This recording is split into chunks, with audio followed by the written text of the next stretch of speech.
Ouais.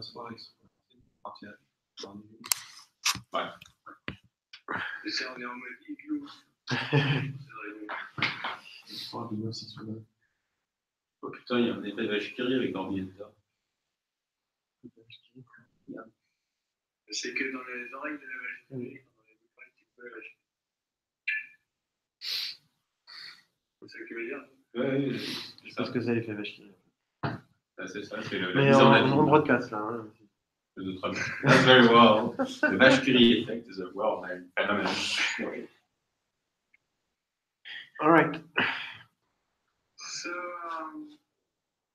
okay, so let's do the program. So this afternoon there was a PR discussion session planned, but we also skipped one thing from the morning, so I guess we have a choice.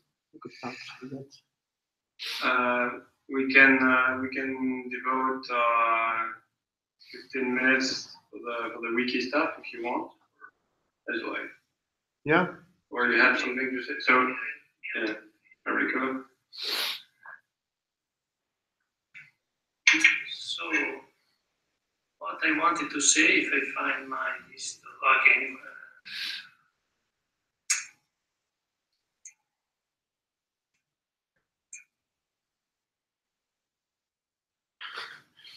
Yeah, the second page on the wiki is is really it's poetry. So I think it was great that it was moved from this abandoned technology to something more recent. That's the good news. The bad news is that now we see the wiki. Sorry, is Theo there? He will come. He said start without him. Yes, but then I think it's better when he's involved a lot in the wiki and stuff. It would make more sense to wait for him. Don't you think, Enrico? Yeah. Sorry, I didn't realize. It's okay. But we can start the PR discussion, and when Theo comes, at some point we discuss that. Yeah. So for the PR discussions, I suggest. So I made a list on the next working group page. The only criterion I used was I selected. So the only thing I knew is that Hugo wouldn't attend this working group. So I selected PRs, of which he is not the author and not enrolled as the main expected reviewer. I mean, so it's a bit arbitrary. But I tried to make sure that we don't discuss something that would really require Hugo's input. But I didn't know Pierre Letouze, Guillaume wouldn't be there. So, okay. But basically, what I hope is that most of the guys lead the discussion. So, the most efficient way, in my opinion, is a short summary of the stages from the author and probably of controversial points, and then a discussion. We can limit time if you like. Okay, that's the idea. The list is starting from the oldest PR to the newest, except for scoped options, because that one was already discussed twice, and so it's a bit of a serpent de mer. But we can still discuss it. The bottom of the list. So is that okay for you, this process? Yeah. So, Pierre-Marie, you want to start? With 400? 400. So the 200. No, it's not the option. You said you're starting the last Using temporary allocation. Okay, fine. Okay, fine. All right. I don't have actually any incentive to defend it. Like, people don't want to see it. That's fine with me. I thought it was going to simplify the code a bit and gives a few more. It gives a few less allocations to the benches. Just so there was like a odd order was noticeably quicker. Well, 2 persons, yes. Yeah. Like 2% something is noticeably quicker. If people don't like having like a few percent plus a few percent plus a few percent plus a few percent that give you in the end like a lot, then that's fine with me. Apart from that, I don't think it's really making the code that ugly. Well, I think So one thing to notice is that there are two commits in this PR. Yep. And I'm pretty sure the controversy was applying only on one of them. Yes, that's true. So the first remark is I think the other one should be merged immediately unless so the one that can be merged immediately, I think, is the one that unfolds a bit the macro part, right? Yes. There was just basically is it this first or second? The second comment. Yep. Yeah, the one that removed It's the just trying to not allocate a lazy thunk or nothing. Which is giving the performance. we don't know. No, that one is probably not giving you a lot. I do see it from time to time in the. It will reduce a bit of the allocation, but it's not going to be more efficient from the point of view of road performance in terms of time. It's just going to allocate a bit less. The one that really matters is the first one, not the one that hands writes the array thing. No, but it duplicates a bit. Yeah.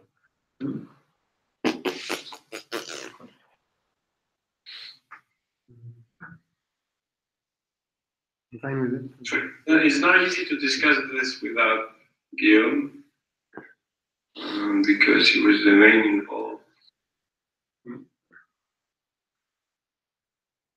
Well, I mean, yeah, it's not really. What did he say?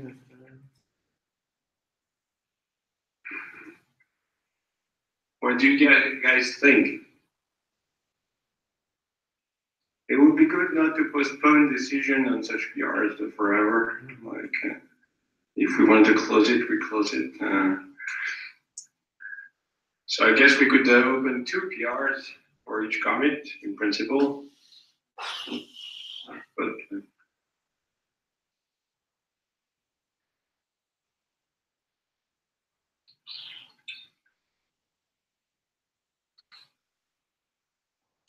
Are you sure the owner is only complaining about the second comment? no, I'm not sure at all.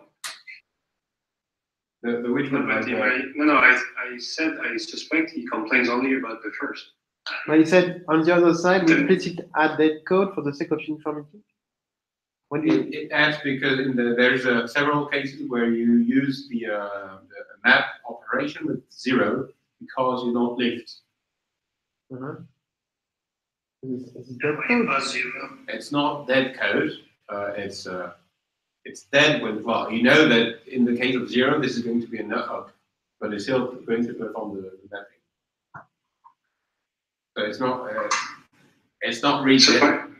Why do we do that? It's using the same code because there is one operation that is performed, which is mapping and lifting. And in some cases you do apply a lift, and in some cases you don't. So the code is uniform. You just give the number of lifts you're going to apply, and sometimes it happens to be 0, but not always. So his argument is that you should shortcut this and just return the value unchanged? No, the value is not unchanged. You're going to perform a map anyway. You still need the. You still need the. Because you're changing the representation at the same time. Yes, you're generating a new array. Yeah, and you're moving from fconst to const. Yes, I think that's. So it's not dead code at all. I don't think it's. No, it's not strictly dead code, but I understand what they call dead code. It's like a branch that you know is going to be like a part of the code is going to be a nut off whenever you put 0 as the. What is the function called the toConst array? I understand it works on an array, but then Because it's toConster. Yeah, it changes from fconster to toConster.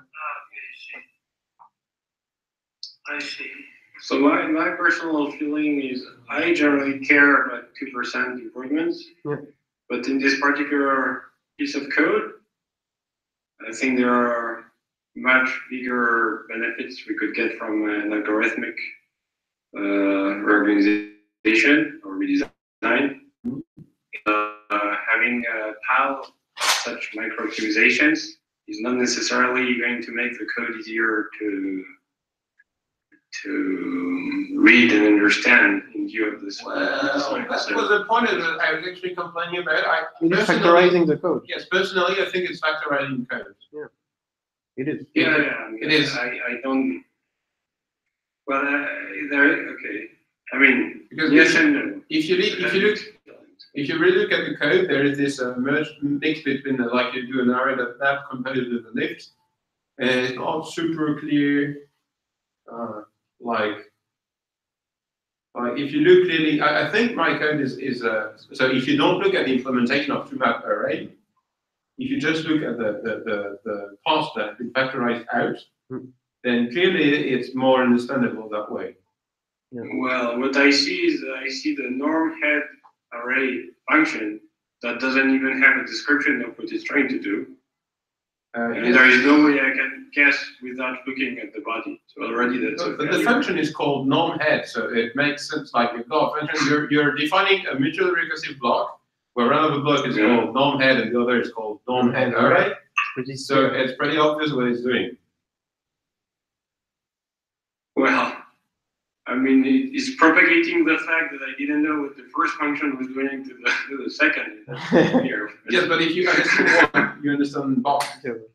Yeah, but the first one was not documented, and the second one is also not. If you're complaining about the fact that kernel is not documented, then I agree with you, and I actually could write a pull request of that. Like, if this is a way to get this pull request merged, then I would gladly write a documentation, adding a comment saying what this thing is supposed to do.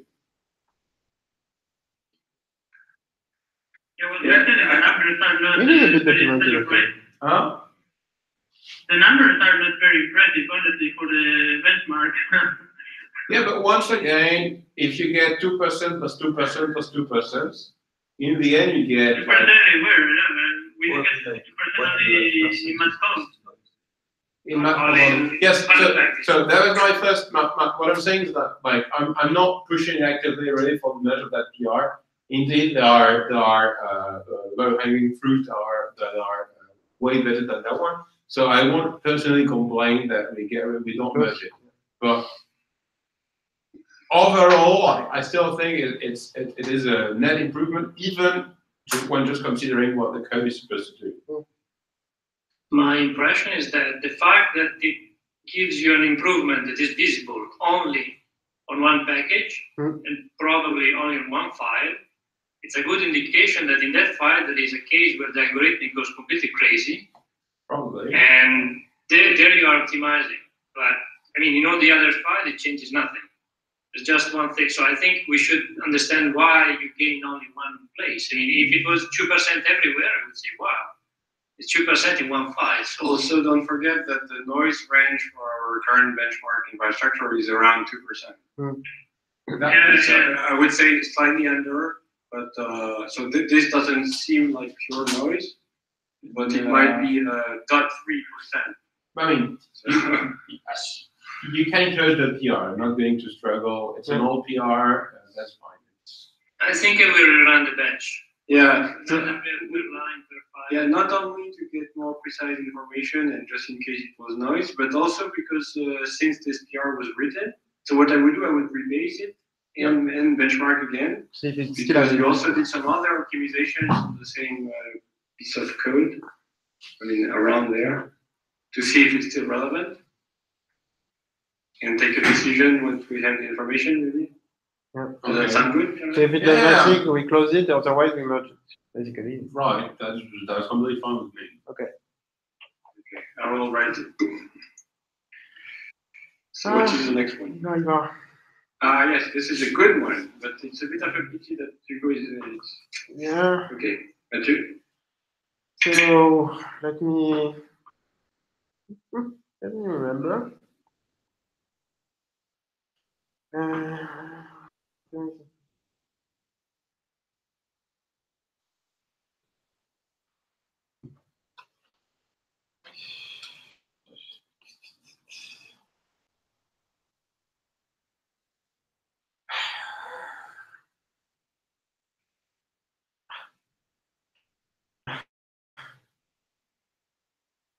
Mhm.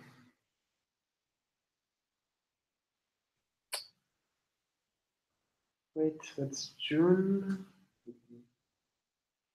Can you start with a summary of what the PR does and the stages? I need to remember. So it was part of during Unifall, my Unifall development. I discovered this problem.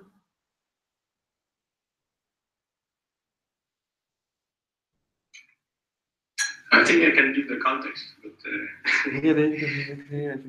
so EVARs are sometimes attached information, and the problem is when you do an EVAR to resolve an EVAR problem, they may not have the same value for all those pieces of information. And the way it was implemented so far was a completely ad hoc way. So you pick an EVAR, and then the info becomes the one.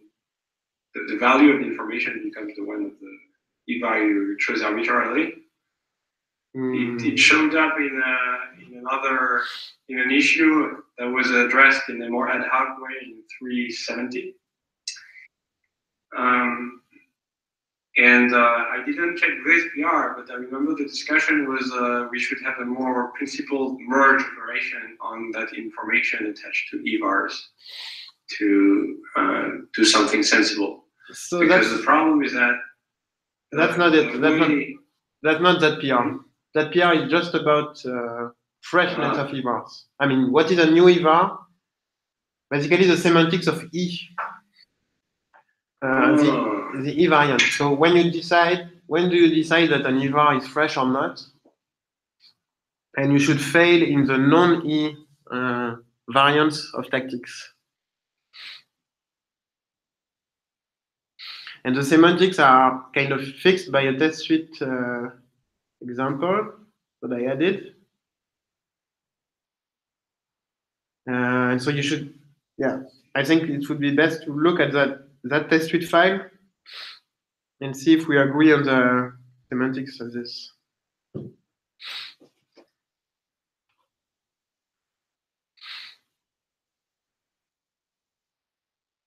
Yeah, sorry, I mixed up. Yeah. I wonder what other one is there. But they're a bit linked. They're a bit linked because actually what you were saying, in EVAR cases, we need to do this merge of the store. We need to explain how to merge the stores. But that's another issue.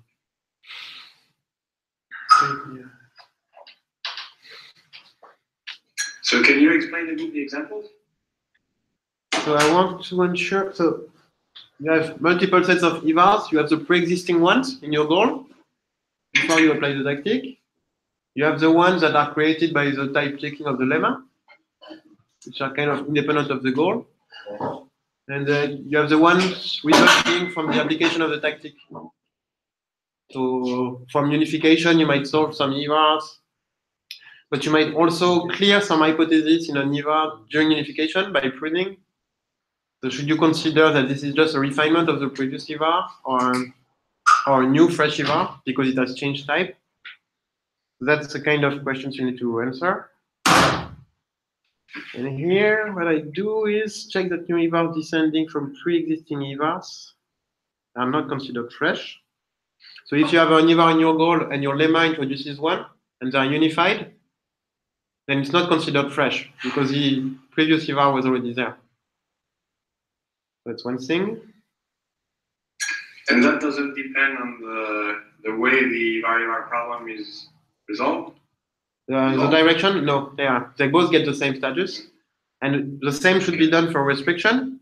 So also for clear kind of operation on the EVAR. So if the unification of the EVARs forces one to lose a variable, that does not influence the freshness status of them.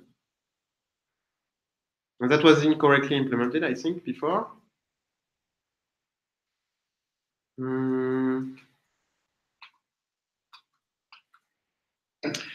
Is it that related to freshness or not? Because I was looking at the code.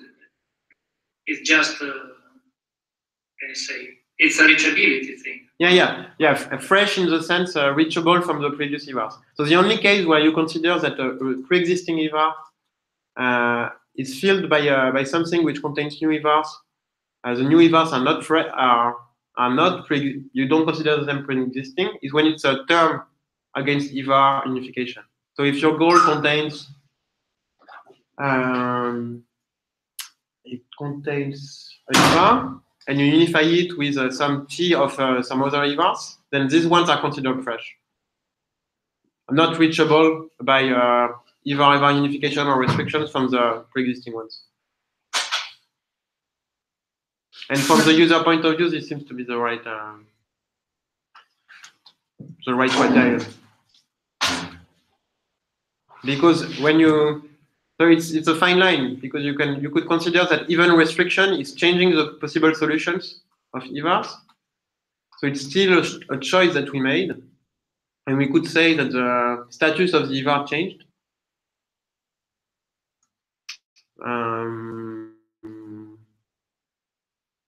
The evar with a term, you made a progress on that evar body. You really changed it, so the new things are really fresh, are really new.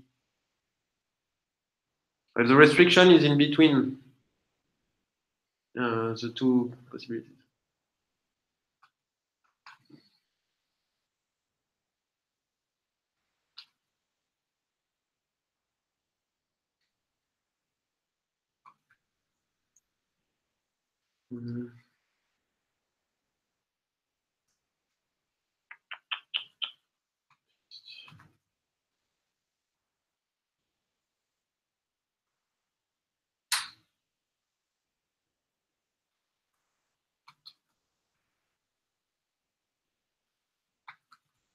And I think that's actually what I was. Is already part of Uniform Infra, actually, or refinement of this patch. Well, you have a comment here saying that. Actually, I think that I had something similar in a branch of SSReflect, because I think I agree with you with the reachability business. Yeah. It does that the API seems a bit weird to me, because the API tests if it's wrong. an evar is reachable from a set, while I would say give me all the reachable ones, then I mean, it seems you're doing, if you have three evars and you want to test if they're all reachable, you need to run this function 3 times. It's a bit weird. Yeah. Actually, the implementation I'm not very satisfied with. I think it could have a big performance impact. I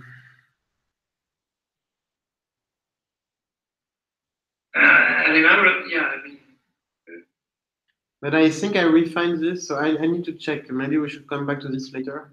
That I refined this by adding this information to the evar. I need to check that. So I'm trying to summarize on the PR what you said, Enrico. You would rather expect to get a set of reachable evars from a given evar? From a given set of roots, it takes a set of roots and an evar map, and it tells me which evars are reachable from these roots. It's not the, so this evars, the evars is a set already. Yeah, you already have a set of roots, but one key that is looked up essentially in the reachable, in the closure of this. Oh, you give what to look. Right. This is a function. Yes. That sounds. Well, it's faster because you can stop as soon as you find it. But yeah, but if you need to call it many times. Yeah, that's exactly, because this is what I had in mind actually. Yeah. You end up with a goal, you extract all the evars that are in there, and you want to know if they were reachable from the previous ones or not. So, okay, if you have only one, it doesn't change. Yeah. So the thing is, that's used. The important part is why is that used. It's in when you do check. What is it? Check unifiable or shell unifiable, I think. Shell unifiable. Yeah. To find out. Yeah, which evars should be shelled and not. So I guess indeed you could do it the NRE case. I mean, you could do the No, just because I think Not one EVAR. no, I don't have the code, but I needed this API, but with the NRE. Yeah. But I think instead of one AVK, I would like a set of keys, and then you split it into two parts: the part that is reachable and the part that is not. yeah. I think you're right, and it's probably the API we want in a shelf unifiable as well.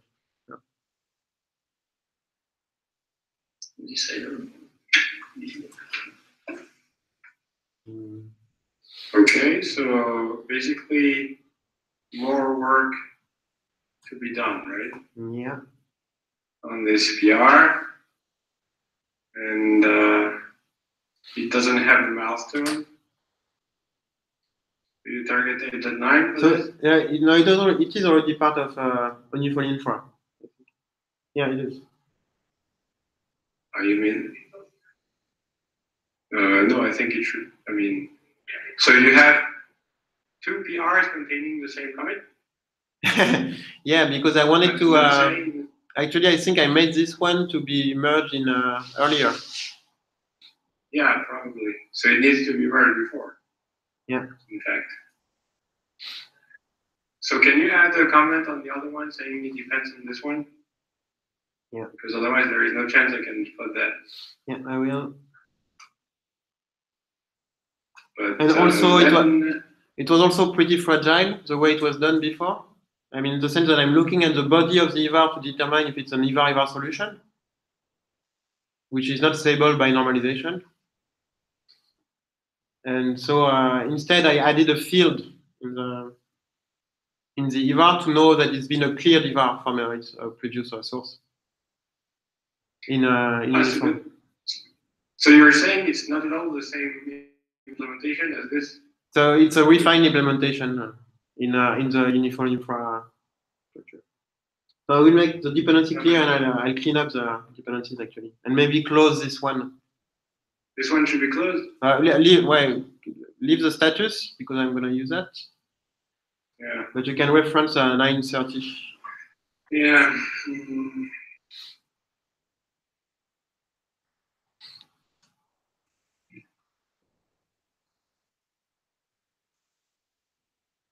It's 930, yeah.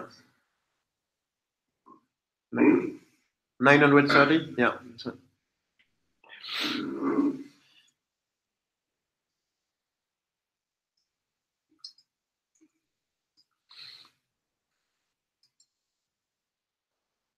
Yeah. Good.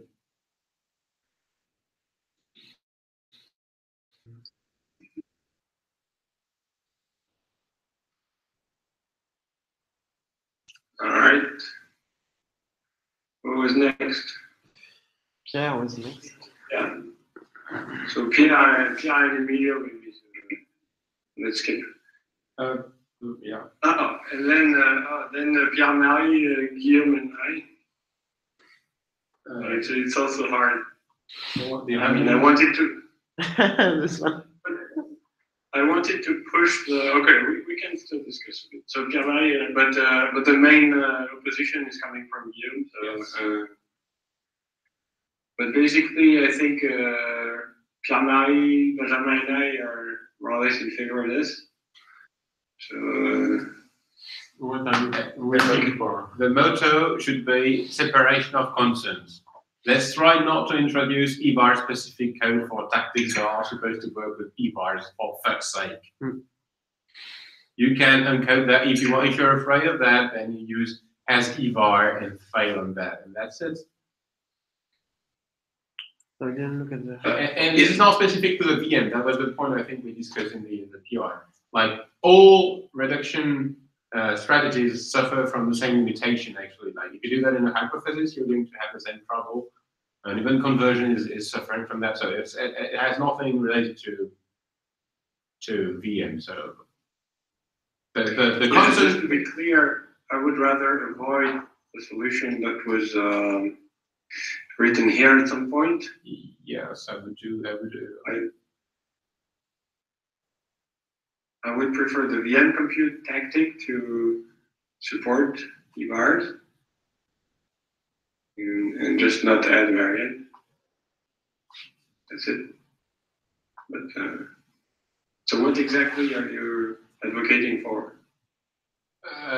Not adding VM compute either, like just VM compute handling EVARs, and if you happen to be in the troublesome case, then it's your problem not to have checked that you were computing with EVARs. If you're afraid of that, then use has EVAR before. You can encode it, it's separation of concerns. And once again, it's not VM specific.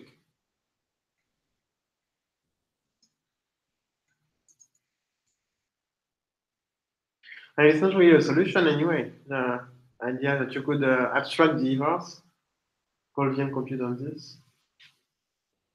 It's not stable by reduction either. No, but you hope that the kernel is going to be clever.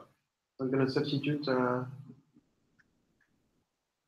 Yeah, when it type checks the lambda abstraction, it will not reduce. Trigger. Is that That's always true. But it has the there's the cast. There is a VM cast that should be. Yeah. And you will check you type check the body of a lambda. You will not substitute the actual implementations of the EVARs. Probably not. I mean, both things are good. But once again, it's not specific to VM. Like you have the same problem with a lot of conversion things. That's true. And So it should be done elsewhere. yes, exactly. It's not a problem of the VM, and not only So for today, as far as I know, the behavior of VM compute among reduction tactics is very specific. The other one is just accept EVARs. Ah, yeah. So this is also just making the behavior more uniform. Yes. Like native compute, like if you VM and native should at least behave mostly the same, I guess. Yeah, but I think compute does the same, right? Easy. They're all the same with respect to EVARs. Sorry? When native compute falls back to VM, it can. Yeah, it's not great. But I'm working on a set of patches that make VM and native compute almost the same compiler up to the backend that's used. So yeah, so that's also a reason why I'm not going to be able to maintain easily different behaviors, and I don't see a reason why. So if we agree that handling EVARs is not the right thing to do for VM compute, I don't see why it would be the right thing to do for other reduction tactics. So it means we should then change all other tactics. Yep. And maybe that's the thing to do, but I'm not convinced. Using a generic combinator, you should just run them. So okay, so I guess unless someone has something more to add to this, otherwise we need to wait for some more recent input from you. Mm-hmm. I talked with Benjamin and he seems fine with the idea of supporting EVAR. Even, I mean, he's read the discussion. Yeah. Any other comment on this one?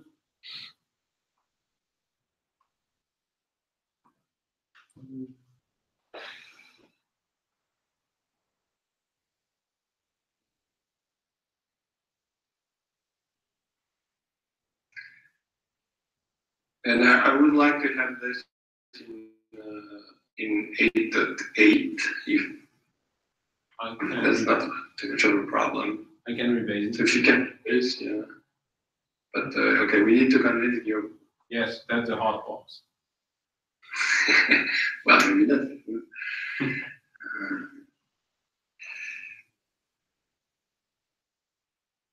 Okay, so there is one whose author not attending right now, but okay, this is also a bit of a serpent hash consig in Conc. So basically, there are examples where hash counting terms takes too long or little seen benefits.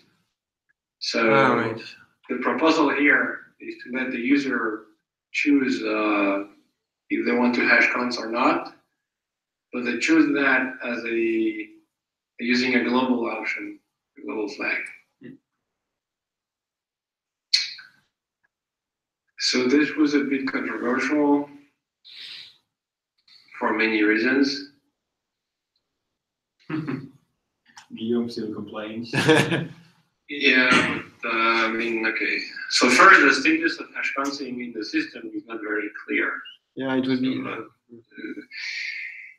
And then this is a bit coarse-grained, so it's a global option. So it's not something that you attach to the definition, saying whether you want to hash count it or not. Yeah. But also, it's not very clear where the performance issue comes from. Is it a fundamental thing? Is it the Didn't Paul actually investigate more to find out which functor it was? Yes, he did a lot of experiments, but consters are so names. I can tell that, for instance, names are very costly to hash counts. As soon as we have a module paths, I'm pretty sure there is something broken with the algorithm. But also, terms themselves are already costly. We should try seeing whether storing the hash inside the conster is actually beneficial with respect to this kind of slowness. I forgot. Do we do this at the moment? No, we don't. We didn't for historical reasons, which is that many places were using equality on consters. Hopefully that's not the case anymore. So we should just be able to switch to implementation where we have the hashes stored somewhere. Because the hash function already has the structure that it's using the hash of the subterms it's hashing, right? It's just that it doesn't store it. No, it doesn't store it anywhere. Yeah, it should compute it all the time. Yeah. So that could be the next experiment in that direction. So we're lacking a bit of support from the Camel compiler because it would be very nice to have a way to inline the hash inside the view without having to change all the code. I don't remember whether FLambda lets you do that already, but it was there is at least a project that you could having an unboxed representation of things, and that would be the ideal one instead of having one. Because there's otherwise we have to change all the code to handle the. We have a recall with. Or we have a recall, but we pay one more direction. That's probably very costly. Yeah. So trying is probably a bit exaggerated. So, yeah. So I wrote Camel suggests, but then I'm not sure what you suggest. I'm suggesting that we make experiments with storing the hash. So in a way that is not discussed here, storing the hash inside the term at every node. But you have an idea how we could store it without. So there's a trivial solution that is having the indirection, while we wrap all the terms inside a recall. This has been tried before by Yann. Who? Yann. Also Yann. No, but Yann. did it. But the answer was it was broken because we used we used conster equality. No, but I mean, if Tarek is low, not broken semantically, it was low. Oh, really?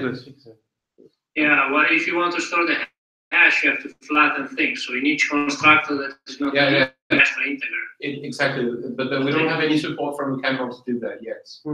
I know. So is this a real suggestion that we first do that and then take a decision on the SPR?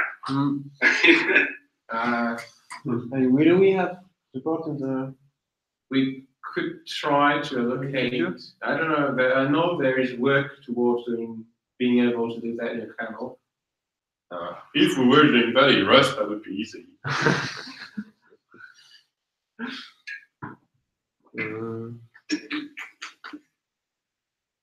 No. I take control. Sorry.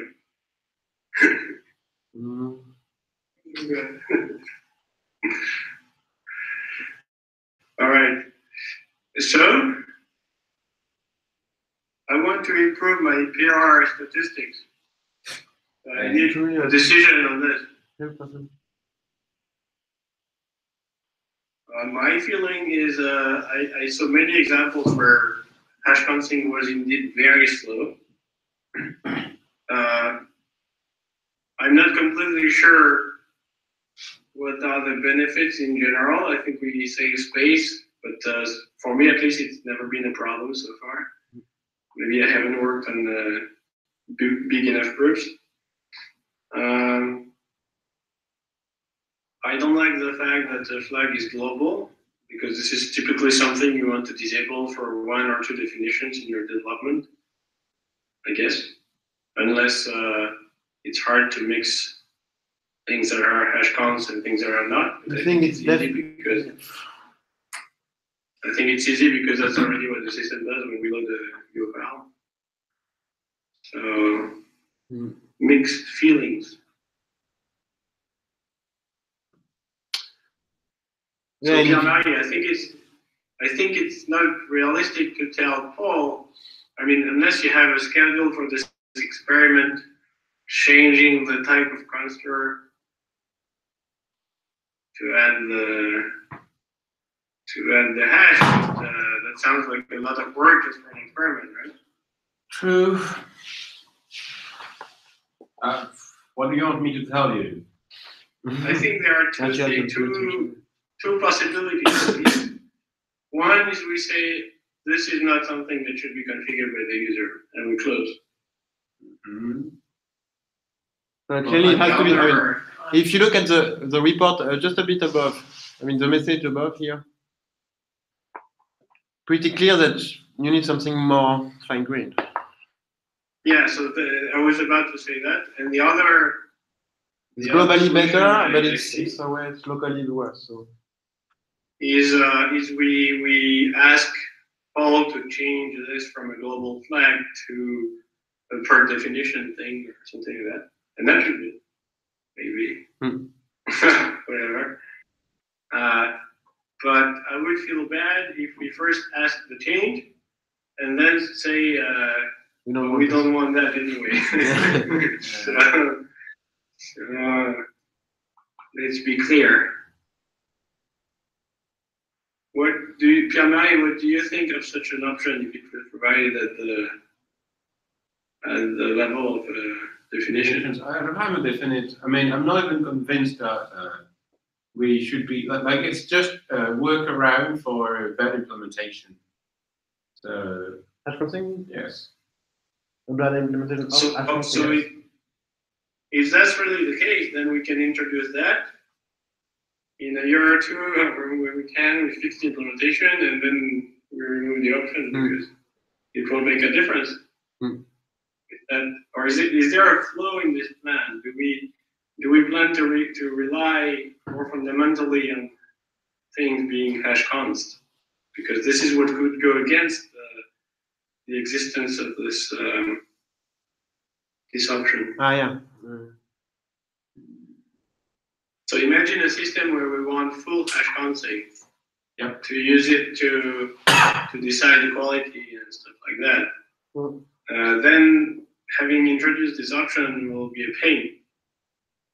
Make the transition. No. We can make it an OAuth somehow. I don't think it's. Yeah, but I'm just saying that the migration. It's not. At least in the current, even in OCaml, it's not reasonable to believe that we will be able to enforce the hash counting property on everything because serialization, as usual, and because you do a deep serialization, it might be the case that you serialize the data structure that is containing cluster, and suddenly the soundness of your system depends on the user to have been able to actually implement properly the deserialization. Some systems do that. In Y3 they do that. So. But they serialize. Yeah. And they unserialize everything. Yeah, perfect deserialization. There's this paper at GFLab about it. Yeah, but it puts a heavy burden on the. It's expensive because you need to do generic programming on all the user structures that are put in VOs. Yeah. But with proper language support, we could probably do it in the future. To me, I don't activate it. Yes, maybe. Maybe we should also ask Silen what he thinks because he knows the implementation in Y3.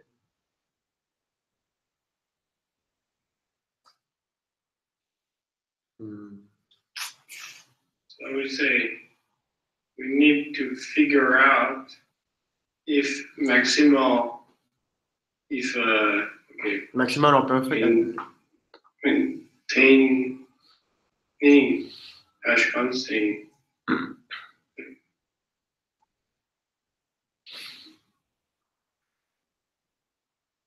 Could that be experimented easily?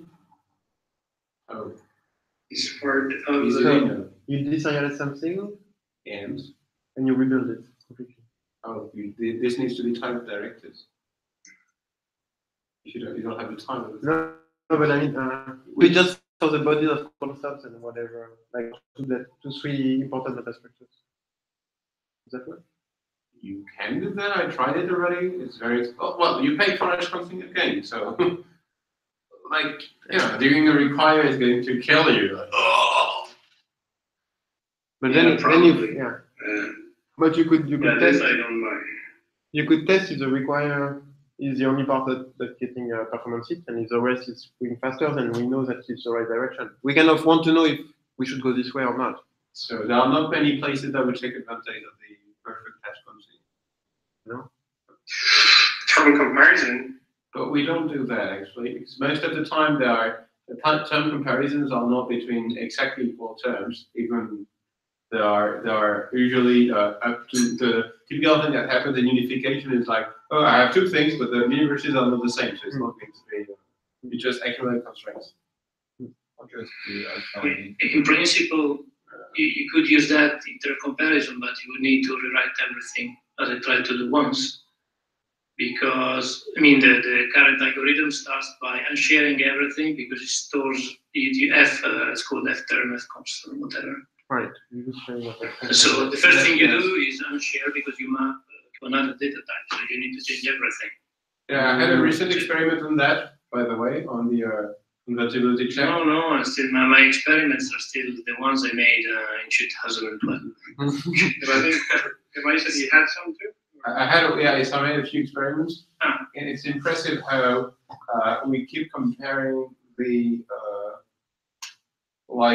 not even so it wouldn't be comparison between two equal like a wicked val. It would be rather in time comparison with a pointer equality. Like we keep comparing again and again and again and again and again the same thing. Like if we had a cache, so assuming we have full hash constant, it would probably be the case that most of the comparisons we do, like convertibility checks we do through the usual function, would be solved by just looking up a cache of size 3, say. I think Georges Gontier has been saying that for decades now. Okay, well, I confirm. But I I experimented this as well. What you saw, was it expected to fail or succeed on those repeated problems? Both. Okay. Both. And it's not because something like gaining, like for instance, like in one of the PRs that we're probably going to discuss, there is a slowdown on, so the slowdown is uniform on very fast answering things that fail, but they fail very quickly. But very quickly is still slow. Like it's and the pointer comparison, like 3-pointer equality is orders of magnitude quicker than those very quick comparisons. So yeah. But so basically, this is orthogonal, right, to the hash constant. No, because you would get more. You probably would get more pointer equalities between subterms. So, but hard to what you quantify. would want to do is probably more like to what Enrico was trying to do at some point, the closure conversion thing, right? That you can compare equivalence classes, reduction classes. Yeah. So is it okay? How likely is the first option that I wrote it? It's unlikely that I can change. So Like maintaining perfect hash function. Yeah, I don't believe in that. No, because if we did, I think it's gonna be too hard to implement. Implementation-wise, it's going to be hell. It looked pretty complicated in Y3. I don't know what is their experience really. And yes, and furthermore, we cannot really rely on it. Like if two things saying that two things are, if they are contrary equal, if they are equal, looks like a recipe for disaster. Like from point of view of the kernel. But maybe in unification we can work around that and have that incomplete. But like if you forget, if by chance you forget to hash something on the fly, then you're fries.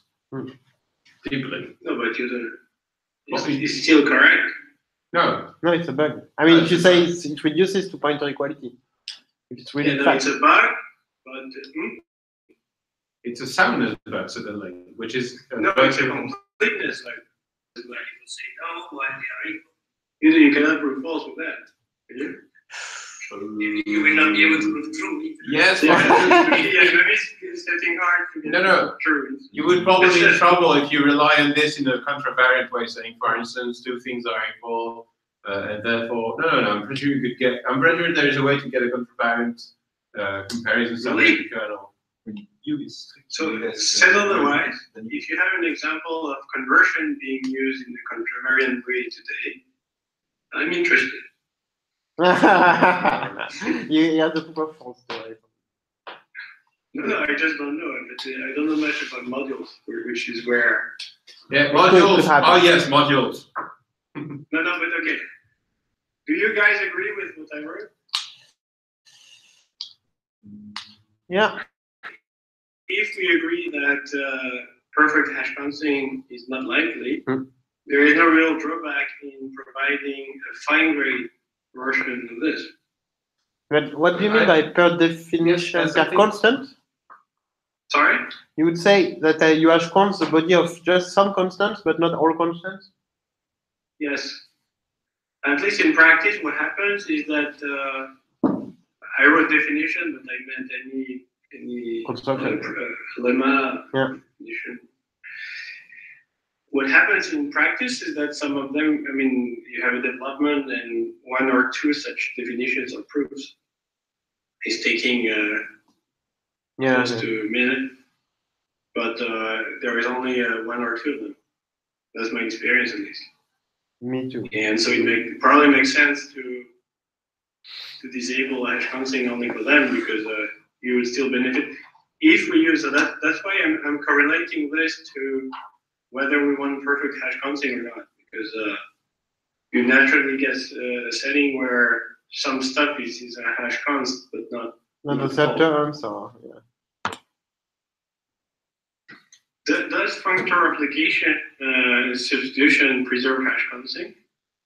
No. No. No. Interesting. So you get. But you get different terms. I mean, you get really different terms. Yeah, but the terms you get, are they real hash cons or what happens? Or are they not hash cons? They use a smart. I mean, they use a smart constructor, so The small constructors are not actually doing anything. so it's not hash const. Yeah. Yeah. But if you are Seems yeah, very. if you were using So the perfect hash const, the option is already implemented. Write a functor, write a trivial functor, and yes, but you need argument. you will duplicate them. You will still go through non-hash Yeah, you'll pay for it and then you'll lose the. you benefit. It's not exactly the implementation.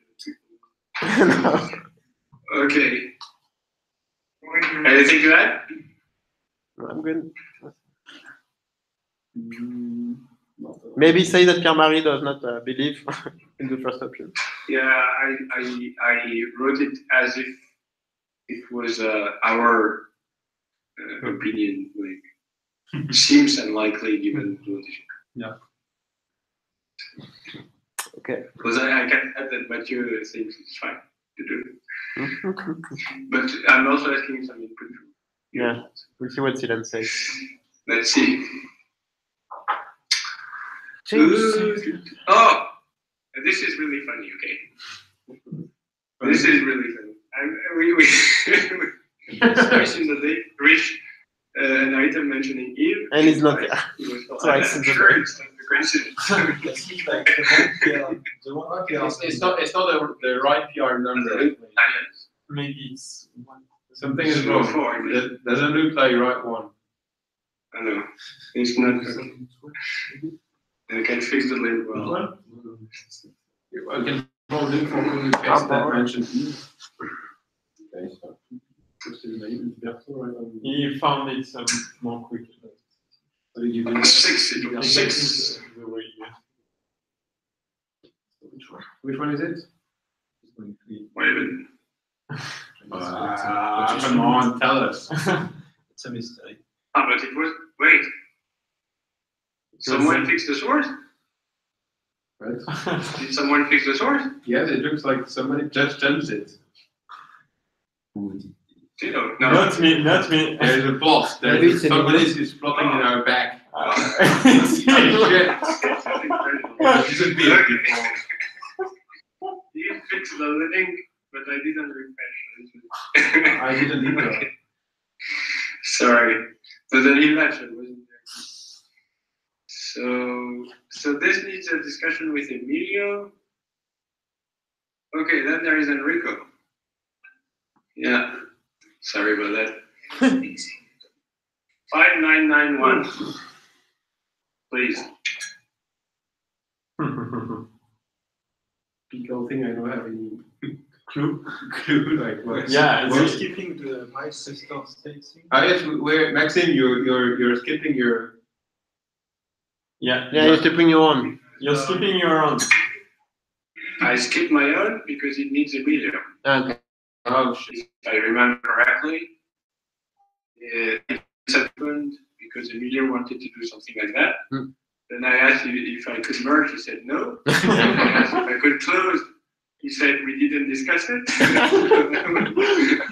You're I should trapped. never have opened. I should never have opened it. Yeah. Okay.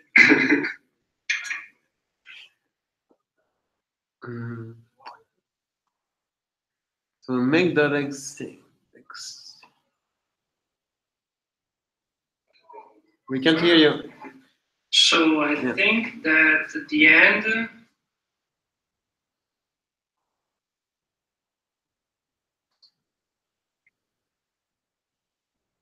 so I don't know, the only one that complained is Maxime, right? Maxime, I think the only one that had something to say was you. Okay, what was maybe the motivation is not even written in my podcast. There's a link to a bug that I don't remember. Anyway, the point is that we install make.exe in a path that you may have in your path because it's near cooktop. And even if you're using Cygwin, this make utility doesn't work well. I mean, let's see. The hope that you can run PopMake5 without Cygwin is 0, okay? But even if you have Cygwin properly set up, configured, whatever, we install a binary make.exe that is not the Cygwin one. It's one from the MIMWG, whatever, that does not require Cygwin, but it doesn't work. Right? So this is for the command from CockID that Yes. does stuff, right? Yes. So And how does it work before this PR, and how does it work after? That was my question. It doesn't work before, so I don't know after. exactly. No, but It's Before you mean that nobody on Windows uses the compile button from CockID? Well, Michael says he does. Sorry? So that's why Yeah, Michael says he does. yeah, and I don't think he's the only one, but at least him. So But this option is completely broken. Once again, it's part of the things that, like, I'm not a user of that option, so I have a hard time understanding why. Yeah, I'm not. Some people don't like the console. That's something. no, but I mean, it's not about the option in CockID. I mean, it's fine if from CockID someone calls make, but Yeah. you should call the one of Cygwin, not the one Yeah. we ship.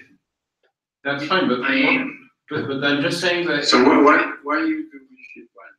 I mean, why did we have the idea? So that it works I think that even the idea was when you don't have load Sigwin. Park, and you also have this make utility there. But as soon as someone puts an invocation to a shell command, to a Unix command in the make file, it doesn't work anymore. Oh, so now you are saying that the thing doesn't work as soon as you have a make file that is more complex than just the one generated by make file. Frankly, I don't even. I mean, now I don't. How can I say?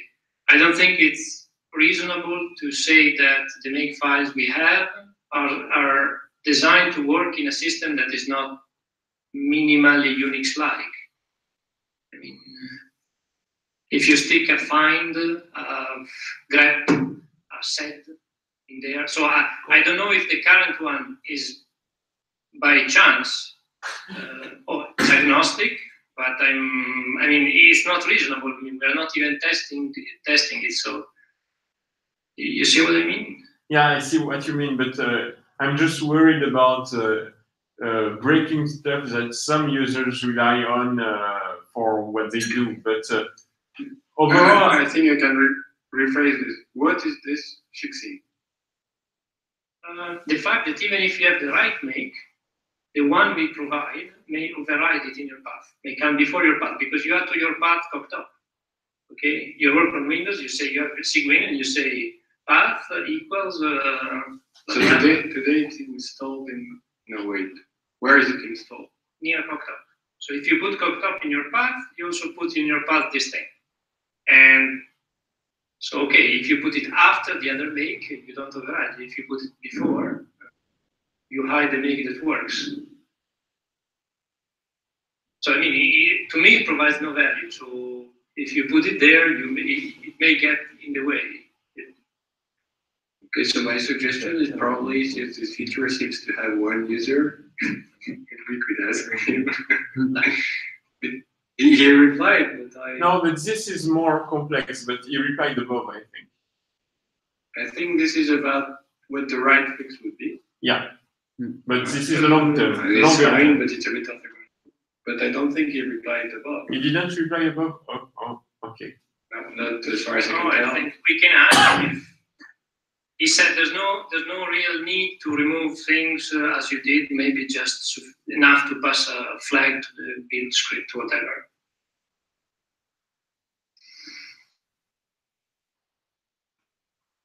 Okay. Because I think that the shell is talking about from not just a shell as in is a sort of busy box. Yeah. Okay. And that would give all the tools that make code, like set, grep. No, I understand what he wants to do, and I think it is the right way to fix this. But I don't understand if he sees this PR as a interesting intermediate state, or if we should not apply it. I think we should ask him. Yeah. And yeah, and it's funny that there is no comment, because I thought I remember him saying something like, if you want to merge this, fine with me.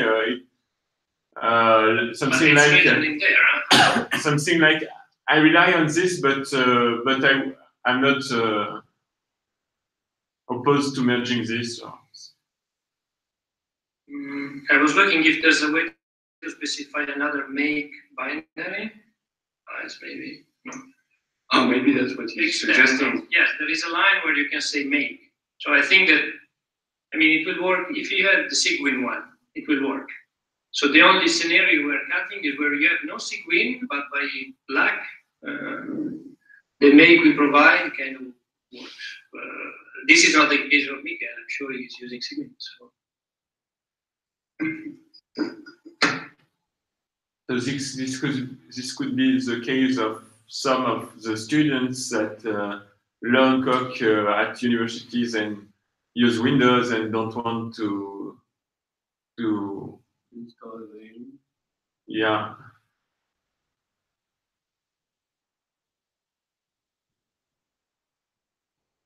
I think I even saw a thread on Code Club recently about some teacher asking about this make button for that's students on Windows and Mac. So I think that since 8.5, the button is partially broken in the sense that it starts the compilation, but it gives you no feedback whatsoever. Yeah. That's the problem. It's okay. It's like the wheels button. It's Well, yeah, no, okay, I'm wrong. The wheels button gives you feedback. Yeah, It's just that it always says that things are going fine. I think the make one is also saying something like that, but because it's completely asynchronous. It just, Yeah, if you have tendency to anxiety, you can use the wheels button from time to time.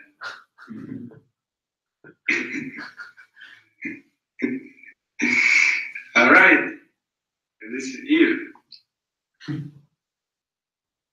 Oh, but now that I realize, was it a discussion with Hugo or a bit? naming. Hugo participated, but not specifically on the content of this commit. The problem is that this commit was sidetracked by a conversation on renaming theorems in the standard library.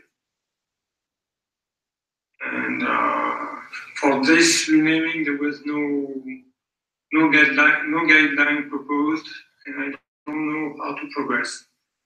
So first, was there any opposition to the changes in the statement, or was that part accepted? Guillaume proposed an improvement, How about you? which I applied it? implemented in the second comment. Okay, so that part of the change seems accepted, consensual. So the very low-cost way would be to not improve and maybe worsen a little the situation of lack of uniformity in theorem naming and in the standard library of real numbers. And it seems a bit frightening to embark on a large project for renaming theorems. Well, at least it seems completely unrelated to this change. Right? It should be done as part of another effort. I think it's expected that the entropy of the closed system increases. That's why you need to provide some energy from time to time. But is this such a big deal? I mean, was it explicitly suggested that this would not be merged until we sort out the naming convention of the standard library? Because it would be the first time I see that on the PR. What? Was it actually suggested that we don't merge this until we sort out all the naming conventions? Or was it just a hijacking? No, I think it was just hijacking. Hugo So likes to talk there is a about bracket naming. here, and there is one there. Yeah. So it means we can read the rest. So this Even the rest is about naming. is about another. Okay, and then I think this even, yeah. The only reason why this is here is that at some point you told me you wanted indeed to discuss a bit the naming. It's like 4 lemmas here. We should merge this and discuss independently. That's my feeling, yeah. Yeah, I agree with that. And anyways, Plus, okay, now I realize. So this is an important thing, is that the inconsistency is with another sub-library of the standard library. Yeah. It's already the case that, we don't apply uniformly the naming conventions, and I agree it's a pity, but... Compat en mono. no, but really, It depends how wide you look if you want to have uniformity. If you, as I said, in this little comment, if you only want to look at the real numbers, you have one set of naming rules that are quite understandable. I've been using them with no problem. Okay. And I could move into using them more carefully. I gave 5 examples, but why should I limit that to these 5 examples? It's more work than just the pull request here. And then if we really want to be more comprehensive, then in that case, we could go to choosing the same naming scheme as was used for the numbers libraries. You make your own diverge. Yeah. But I don't want to go the second step either. I don't even want to go the first one. But okay. So is anyone against merging lists without studying the naming conventions?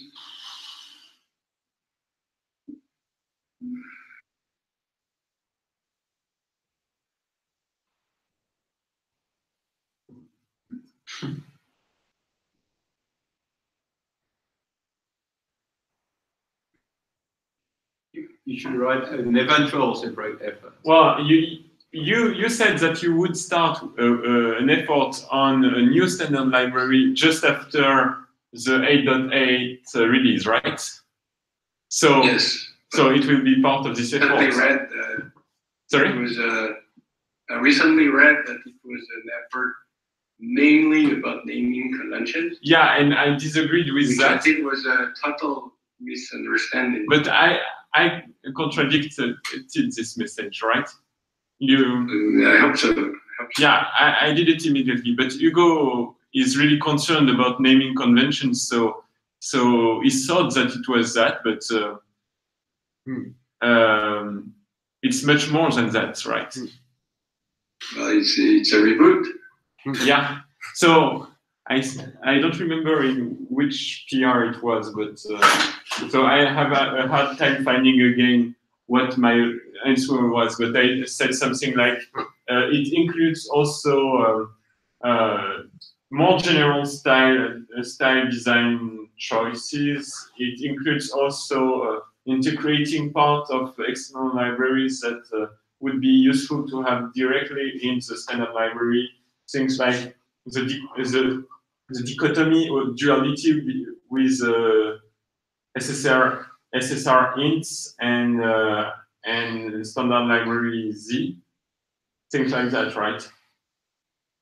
Yeah, well, basically, it's a reboot. I hope to make a new proposal for a new library. See what it is.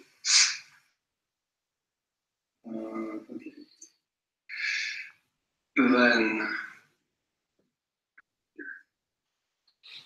and back forward.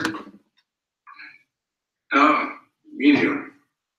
So what did we decide for this pull request? I think we're going to merge it, yes. Except if I suddenly hear, oh, Emilio. And it was just in the order of the number. Ah, man, That one is Emilio also. This one depends on Emilio. But it's virtually the same one as the MLI and only files outside API. That's Why is Emilio? He's back. He's back.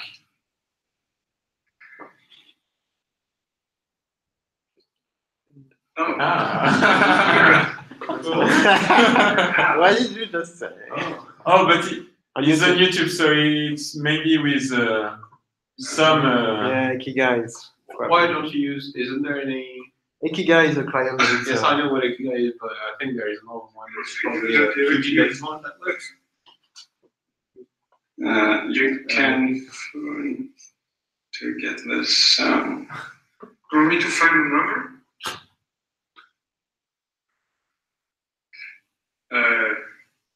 Okay. Yes, if you can do it, because then we could discuss it.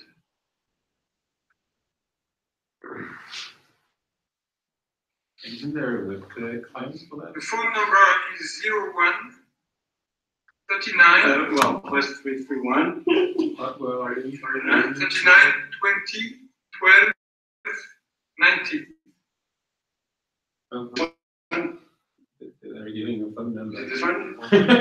You've been tricking us. 3, 3. 1, When- 1, that- 3, 3, 1, 1, 39, 20, 12, 90.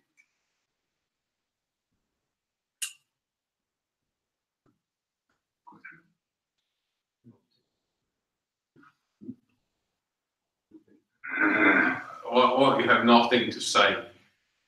We can no, start. no, Emilio. We'll try this first. Some people complain that I don't merge fast enough. Gonna talk about your PR into escape. Which one?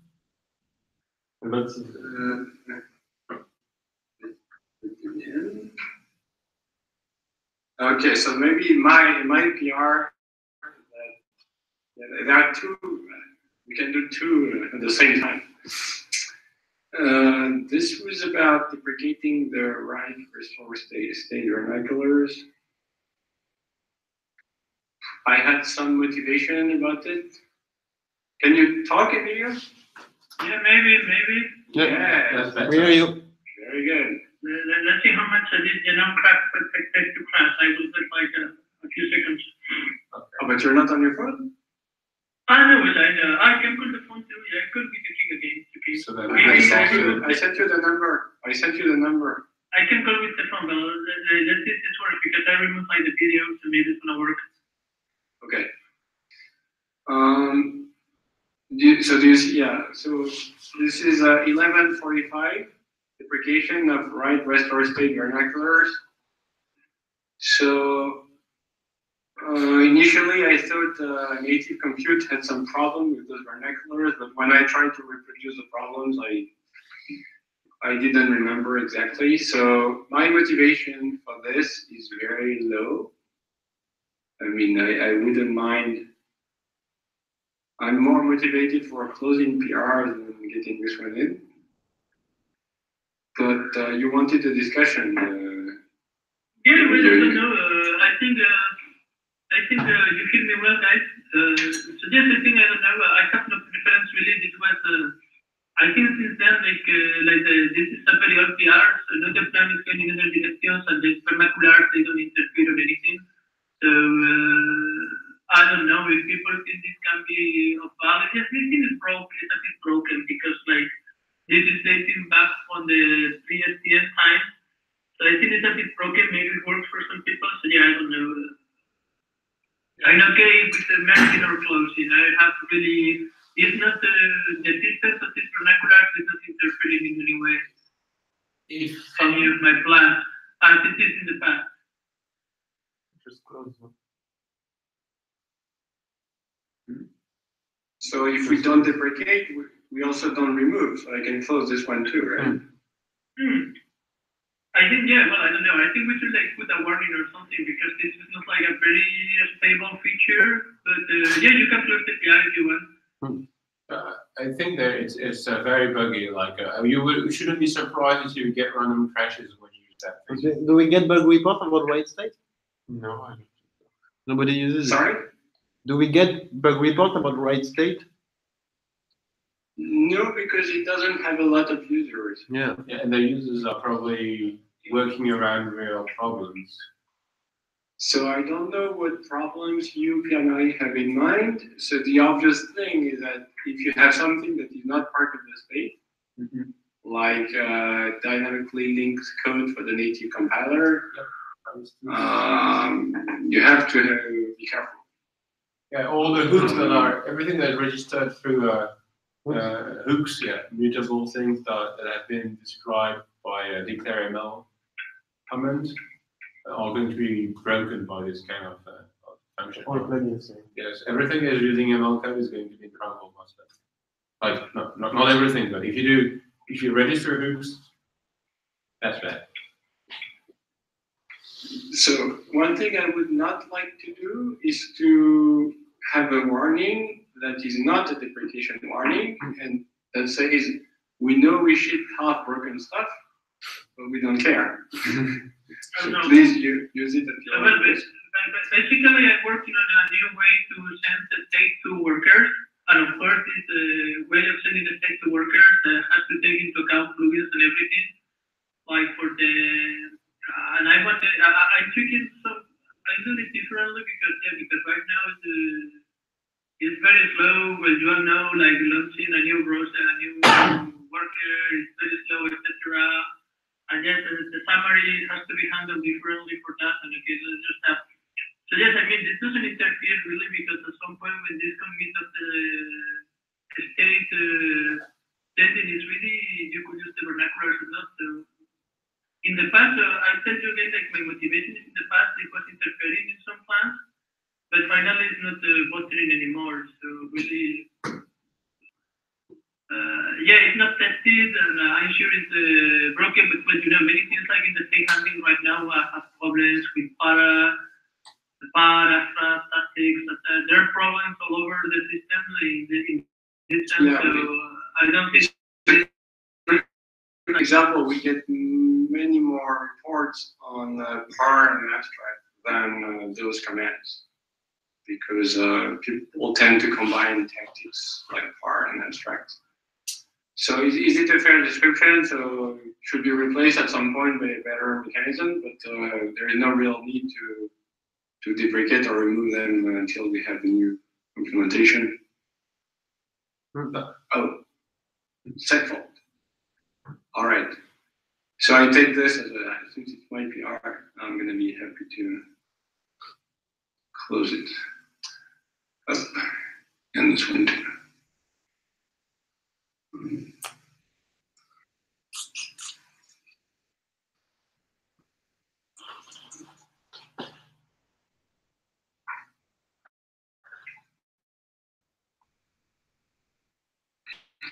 Close. Okay. Now we lost a video. What's video? Maybe there is one by Gaetan. We can jump back to a video. So this I'm sure is fine, but okay. It's something I've been wondering about. I think we have that to be built. Yeah, I did. So this is a fix, or cleanup rather. Yeah, it's a cleanup. That some functions should not be expecting casts because they call them reduction functions. And reduction functions remove casts. Yeah. Most precisely, it's dead code. Yes. So obviously this is fine. It's dead code. We remove dead code. But I was wondering, and I don't know what to think about it. Is it expected? Is it really expected that reduction functions remove casts? I guess like it broke, right? Like yes, now you're right. It's making improvement because this time it didn't crash, it just got silent. I don't know if you give me if I will repeat very briefly just in case. Like this is a similar situation like with the proof term. So I mean it's known not to work in quite a lot of cases. So this is the only concern of shipping into the system a feature that then is not fully working. Then users are gonna find surprises like with proof. So this is the only concern maybe, I don't know. Other than that, it's okay, whatever it's with.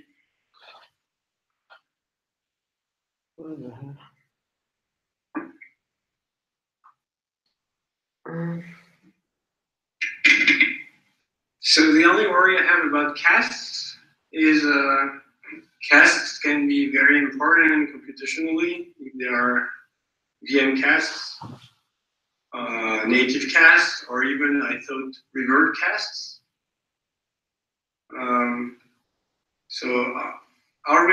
Are all clients of reduction functions expecting that casts are removed? Because and also, yeah, is it removed? Yes, I think so. I think so.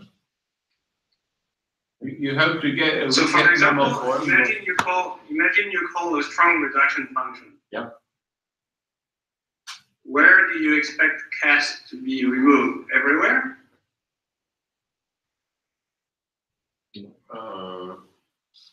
What do we expect?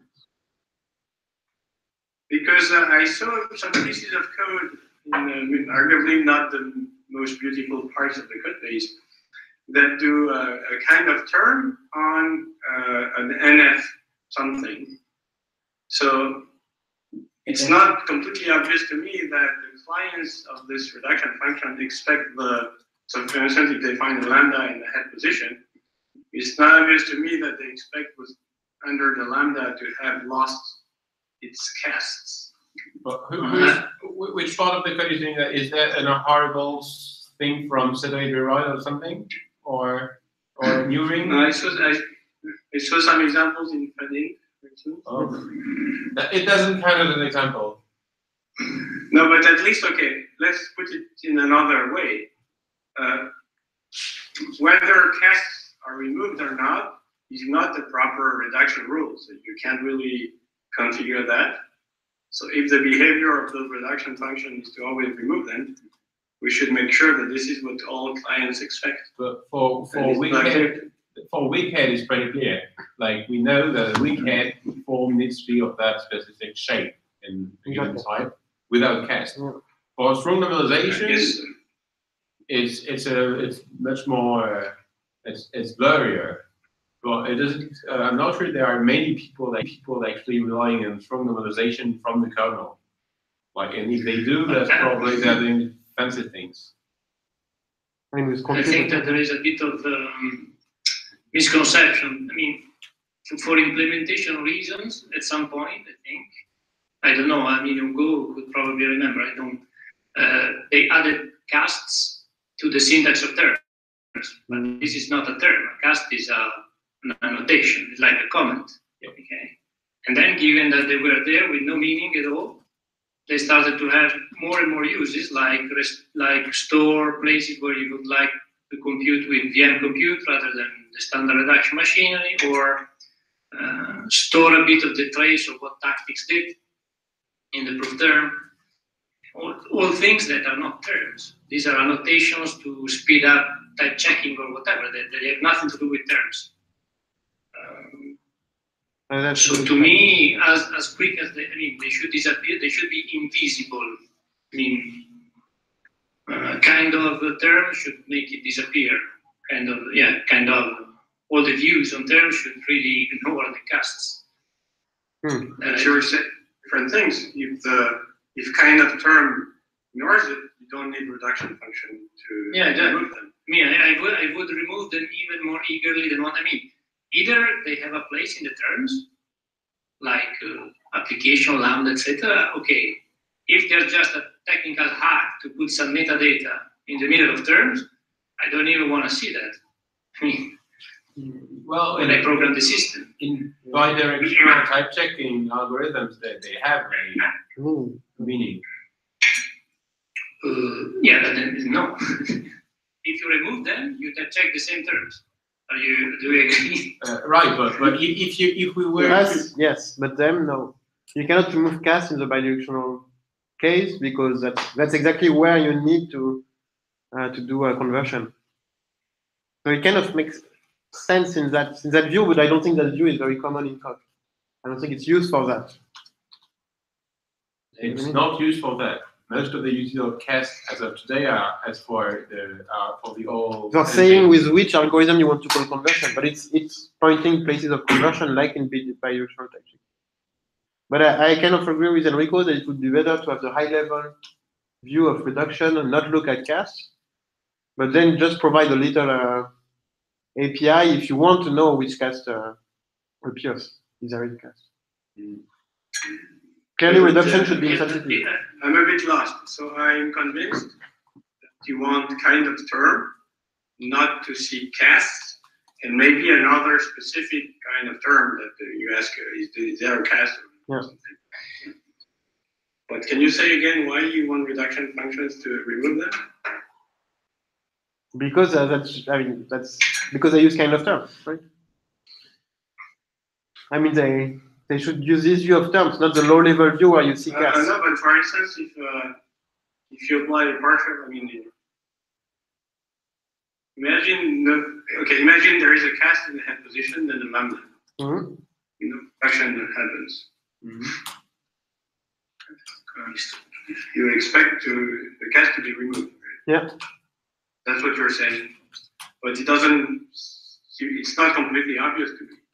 Maybe, but you could still call kind of term on the result. So say it otherwise, a function that doesn't do any reduction is still expected to remove the cast. That's just not obvious. Well, if another way to justify it is that the beta reduction rule in bidirectional systems is exactly this: is removing the cast on the lambda. So it's a lambda expression casted because it's an intro. It's a beta redex, so it's marked with a cast, and you remove the cast and you do the beta reduction at the same time. No, so it fits in that way. Not a redex. Yeah. Just the lambda. Without an argument? Yeah, no reduction, nothing. Then you still expect the cast to disappear?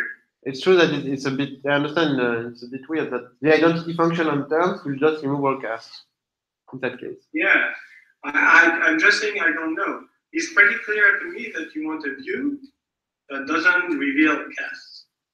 That's for sure. Like you want to be able to call kind of term on reduce blah, blah, blah, and not see the cast in heads.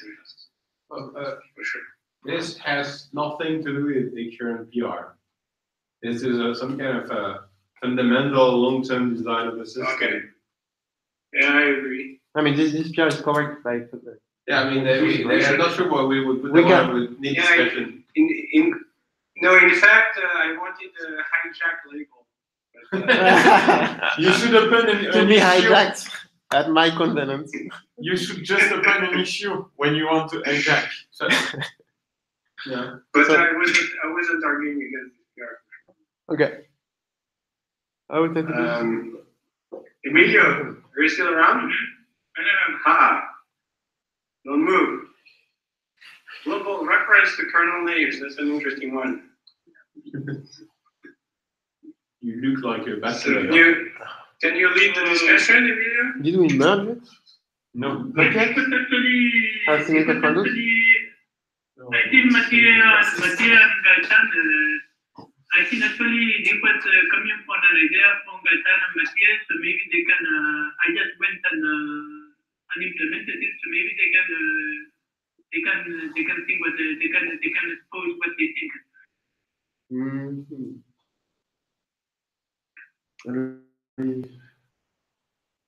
It is closed, but you open another one? What? For 6,092. Following people using PHP. What happened? Yeah, it's closed because I made a mistake. I deleted the line. But there is an it's API. continued in Just a bit above. It's 6775. Yeah, and this one I reviewed again, no? Yes. Yeah, and I'm fine, and perf is kind of. Perf is within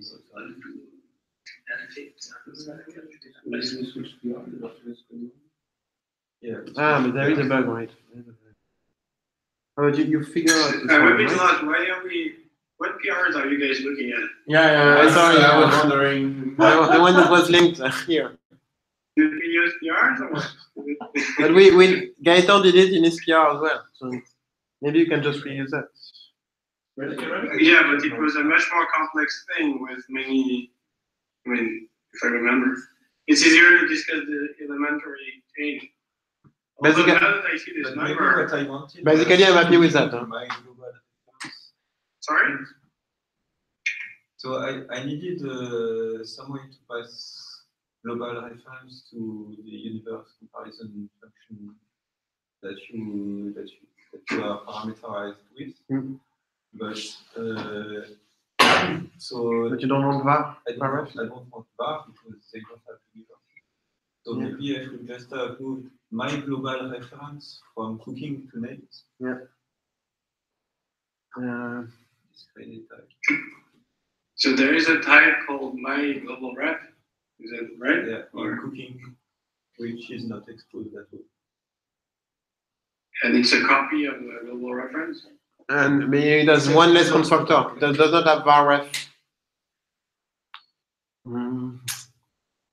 For section variables.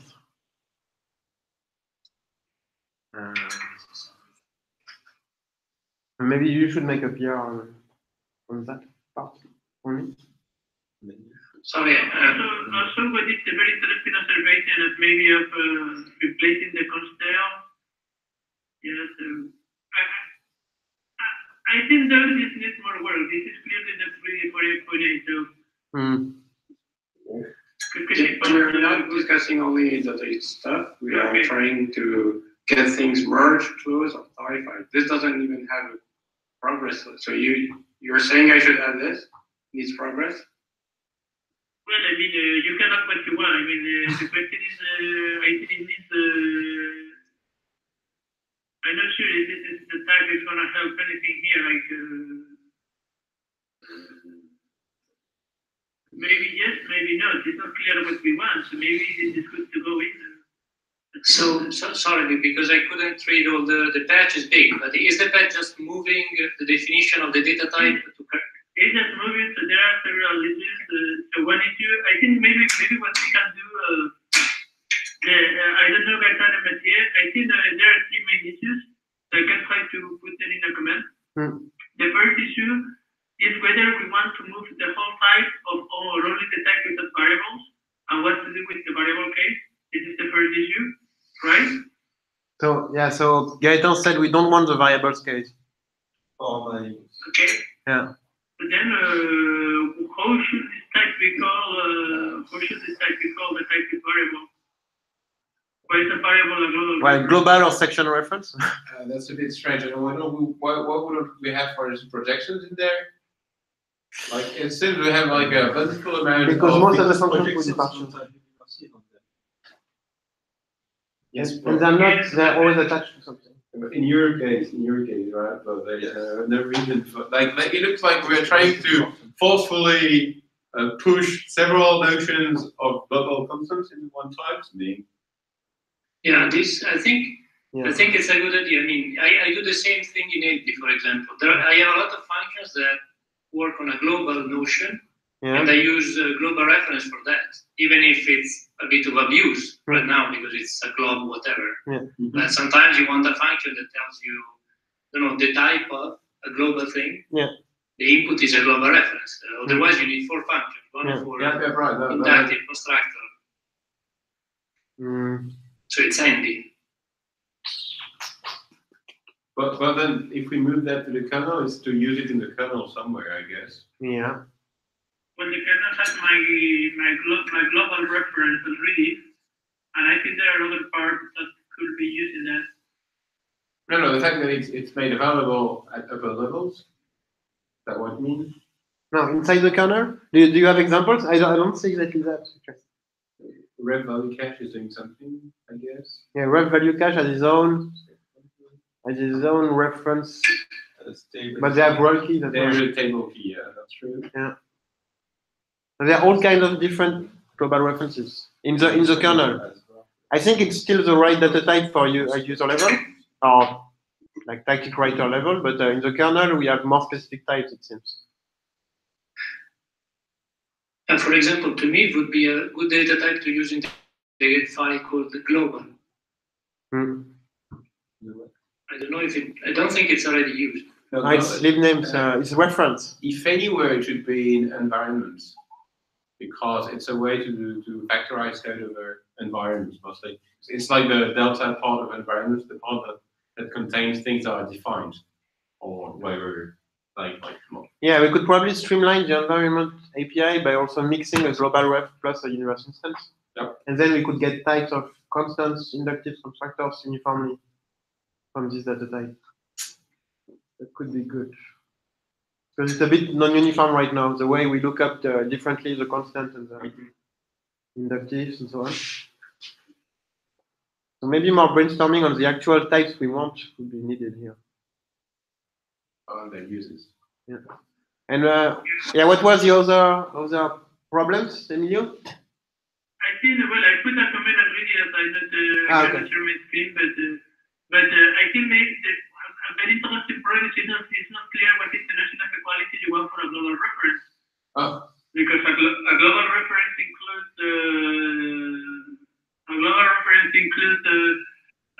constant equality.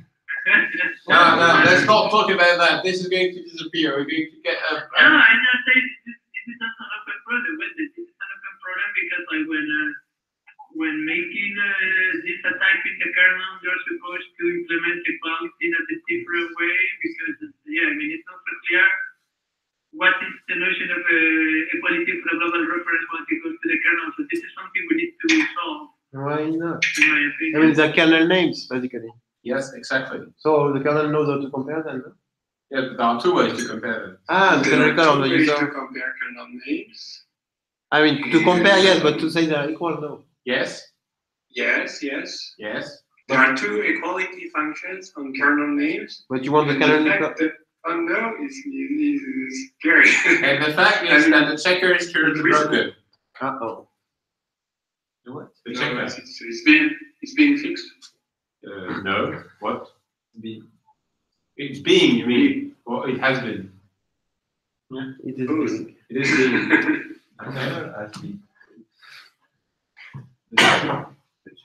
Okay. And what is the comment of Hugo about refactoring? Oh, using a node that contains a global reference, I think it's a very bad idea for efficiency reasons. It's going to introduce to many directions. Are you sure it was this comment? Emilio, what was the comment of Hugo? You're back? Yeah, the comment of Hugo is a bit up.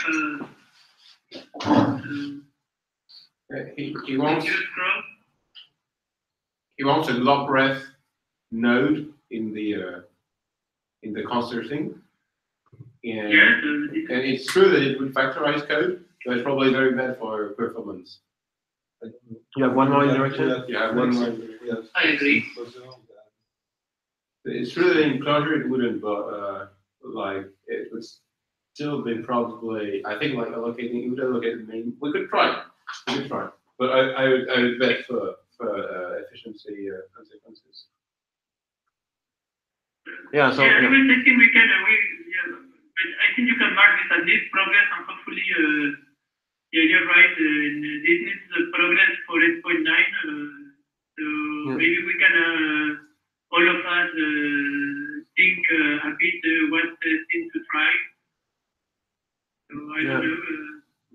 Yeah, it would be good to try because it's still true that it will provide a more factorized and more uniform interface to the global things in the environment. It's a delicate and also, also easier to extend to global fixed points. All right.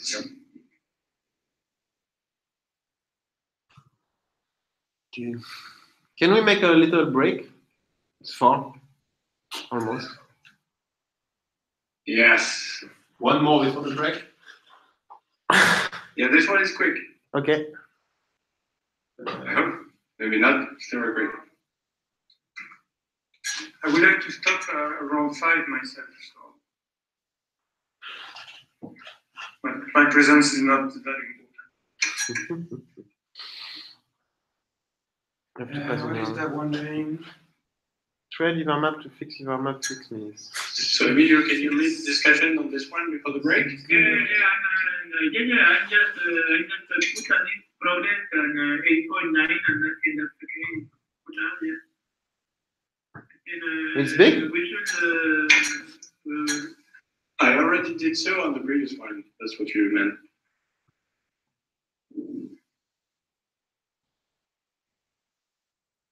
Sorry, Martin. I already added the labels on the previous one, and now we're talking about 6250. 50, what is the name of It's thread ivarmap to fix ivarmap fix me's. This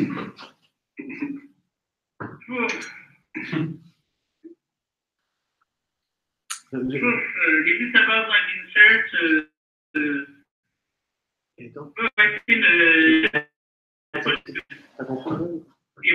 that really 8.9, right? Yes, but we are discussing all PRs. Okay, this PR is a bit of progress because so this is about search. So actually search, it doesn't integrate very well. Search doesn't integrate very well with the Conster API. So, but so the summary here is that I think we should evaluate this PR once other PR related to a Conster are in. Well, you requested a discussion on this one, Emilio. Yes, and yes, I requested. Yeah, I mean, this is what I like a way to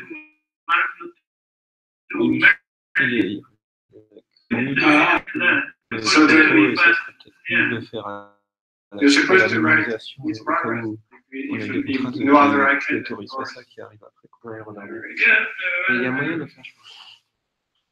Needs discussion is when you need it to be discussed. Non, j'avais I think the PR should be delayed until other Conster PRs are discussed. E-Conster PR? Yeah, there are a couple of Conster PRs at least pending. So I think this PR should be reconsidered after these two other PRs have been resolved.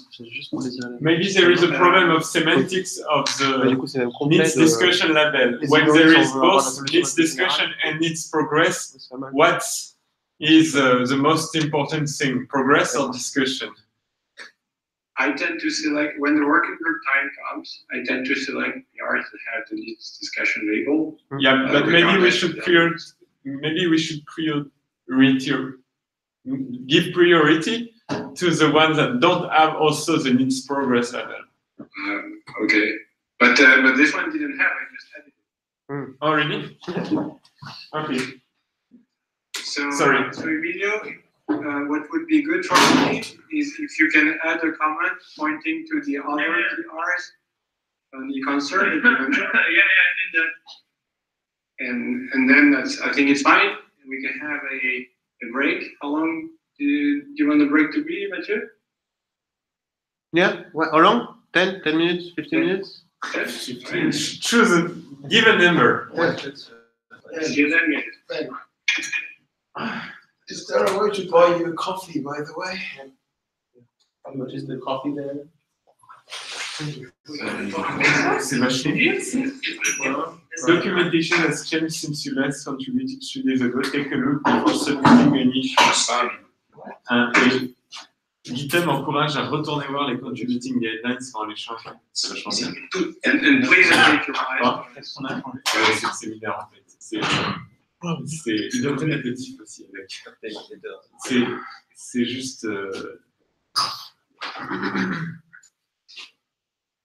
Ça.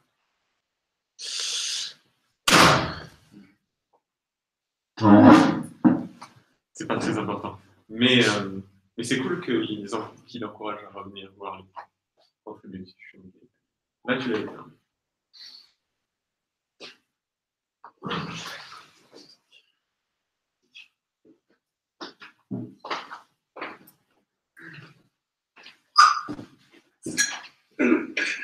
Théo? Oui. Allô, Théo? Oui. Tout à l'heure, on a postponé une discussion sur le wiki parce que tu n'étais pas là. Ah, désolé. Donc, ça serait judicieux de la reprendre probablement. D'accord. Ceci dit, on aimerait bien avoir Pierre aussi pour le wiki, mais bon. Ouais, mais bon. Comment Est-ce qu'il préfère des visios ou venir à Sofia? Il préfère que vous veniez à Paris. Tu lui demanderas ça de ma part. Non, mais il a dit, il a dit essentiellement que c'était à vous de venir à Paris, quoi. Ouais, c'est une vision. Allez, ciao. Ciao. Même pas bien.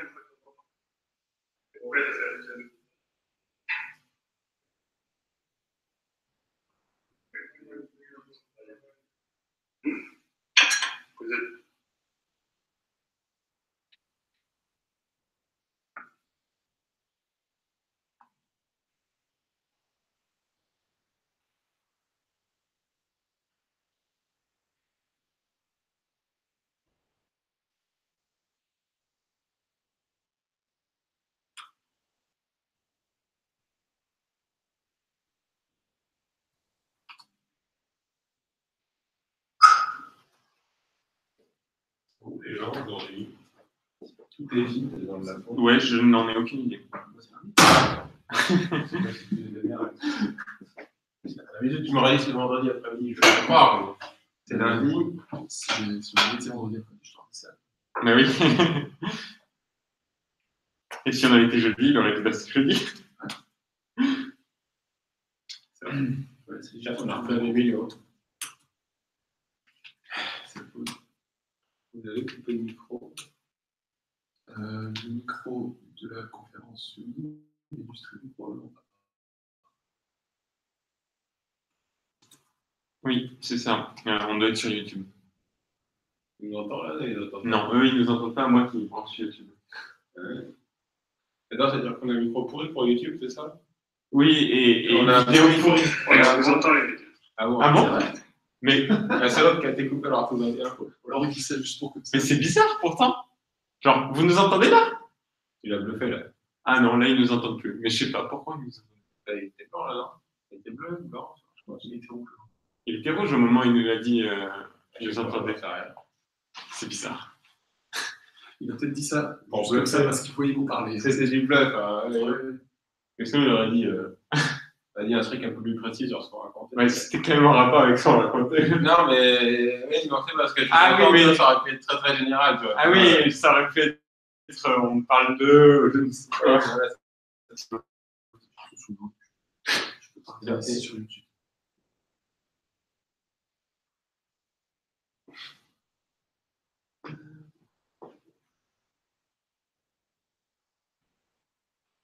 Ouais, on va essayer, ça peut être quelqu'un comme il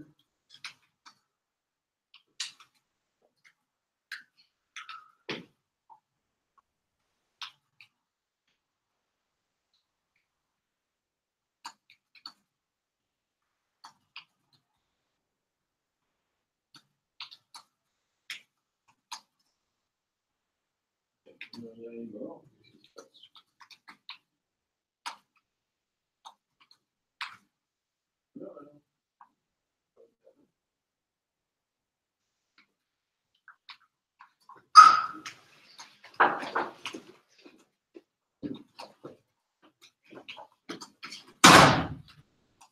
C'est marrant parce qu'en fait,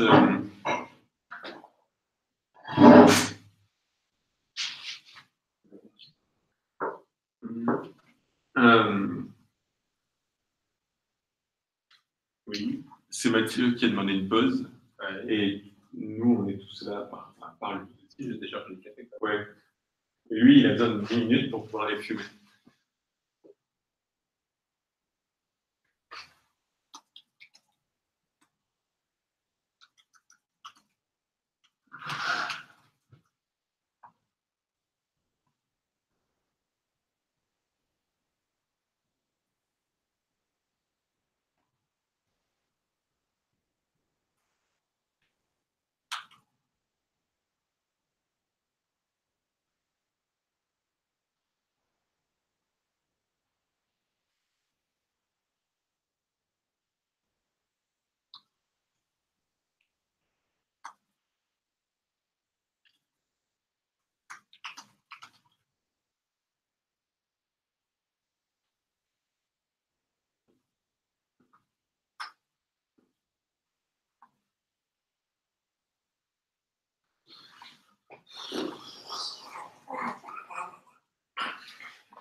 Il n'y a que moi qui ai des.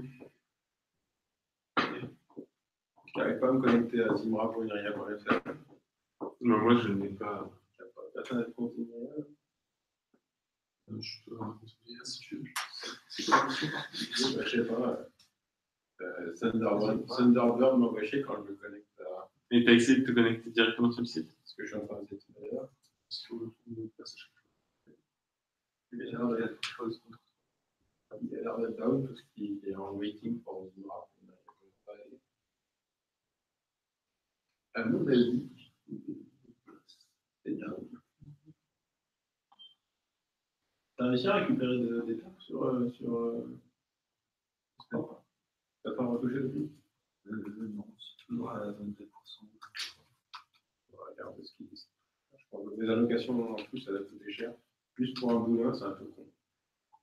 Le truc qui est t'as essayé un truc qui pourrait être sympa, c'est plutôt de dupliquer, au lieu de marquer un boulin dans fconst, tu dupliques les trucs qui peuvent être marqués comme tu dupliques les constructeurs, tout en boulin en constructeur, tu utilises les isomorphismes que liste de boules, c'est évidemment.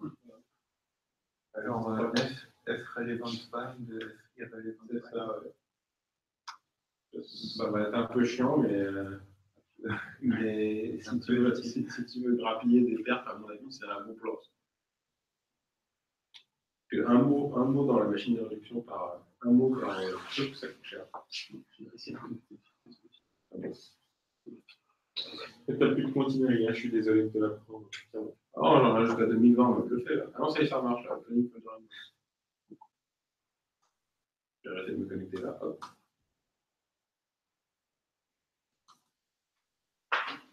Sur le site web, il faut ça. Ah, c'est un truc, je ne sais pas si F compte là. Enfin, il y a des trucs étranges quand même dans les comptes.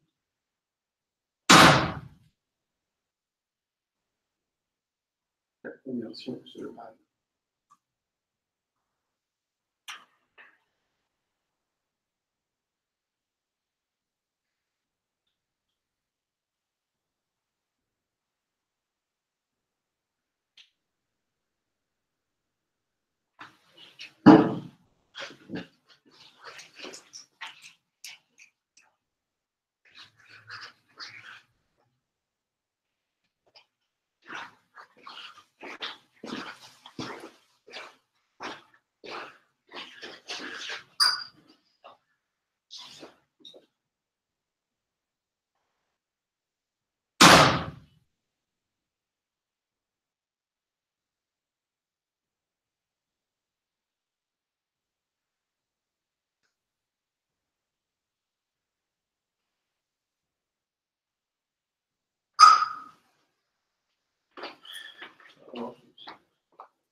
C'est S-Rock qui s'appelle comment c'est une ça a bien généré, ça a rajouté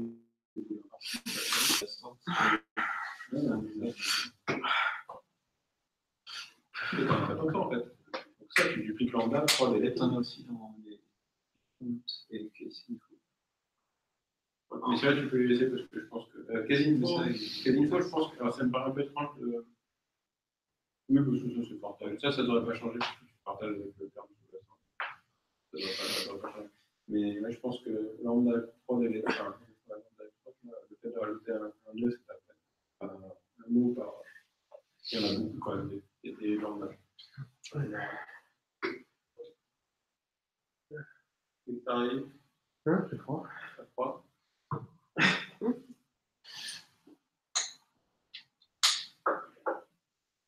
T'as une grosse explosion en mémoire?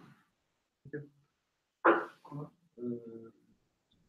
ça entend, mais je pense que ça doit mettre de la pression sur le GC. 20% même. C'est Matcom surtout, parce que le reste, on fait à peu près dans les Non, si tu vas le voir dans lequel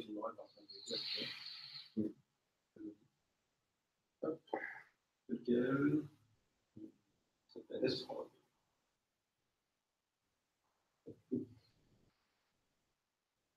Géocoq à Frichère. Minima, c'est pas très étonnant. Le reste, c'est des Matcom, tout ça. Mais bon, 4%, moi je tolère sans problème, parfaitement par la S3. Moi, la moitié, c'est Géocoq qui traîne cher. Bon, Minimat, tu vas un Minimat, c'est pas étonnant. Tu l'as fait, pardon que je puisse, je pourrais bencher.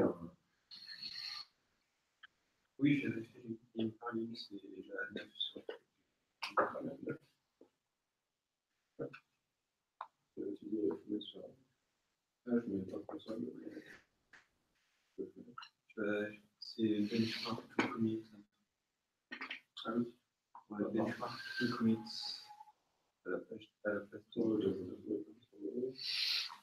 Si il est bien chargé, il va pas se monter les kilomètres aussi. C'est bien. Le service de l'INRIA, c'est en train de tourner en rade. Benchmark, par contre, je pense que c'est tout comme un maximum. YouTube de ouais. C'est tout avec Tiens, j'ai retrouvé le. J'ai retrouvé le commit en question. Initialement, c'était. Je te demandais, do you agree with machin? I am betting there was a missing if only classes existed there.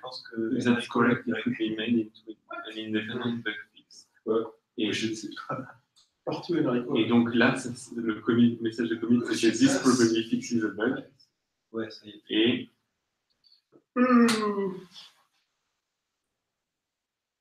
un gros rewrite, c'est toujours le même. C'est toujours le même. C'est le rewrite de l'amplitude. C'est rewrite. C'est juste qu'il y avait un truc testé, un truc de classe, mais lorsqu'on n'est pas dans le mode. Lorsqu'on n'est pas dans le mode unexplicit, c'est normal que. Enfin, ça n'a pas de sens de tester. Un closure conversion, puis tu vois que ça va être beaucoup plus. Alors, je m'amusais à faire des tests sur. Ça va pas échouer si tu l'appliques un truc. Il va échouer si tu l'appliques un truc qui n'est pas une classe. De quoi tu parles? Non, parce que le test, c'est gardé par les compétences classe. L'autre, tu as lancé un auto. Ça, c'est le cas. Tu avais utilisé des hit forward. Alors que j'en ai pas besoin, tu es en mode oui, donc c'est ça le bug. Ce serait que tu utilises des hints qu'il n'était pas censé utiliser. Donc, est-ce qu'on peut essayer de faire un exemple aussi où ça apparaît? Alors déjà, comment on écrit une classe avec dans le bureau, il y avait une centaine de milliers de trucs qui sont super dérivés.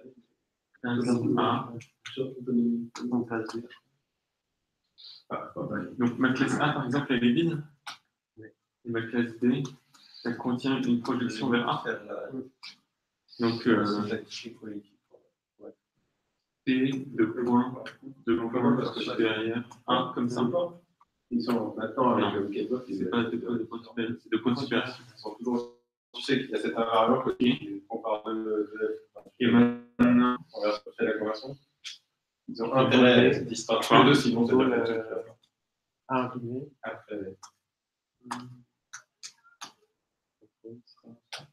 Comment ça?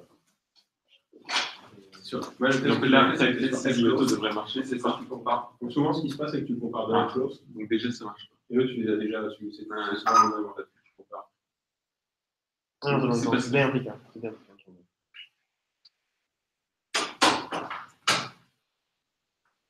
Oui. Et ici, je fais Wind. Encore. Et là, ça marche aussi. Là, on ne voudrait pas écrire. Ou alors, on considère que c'est un. Alors, on considère que ça donne un indice.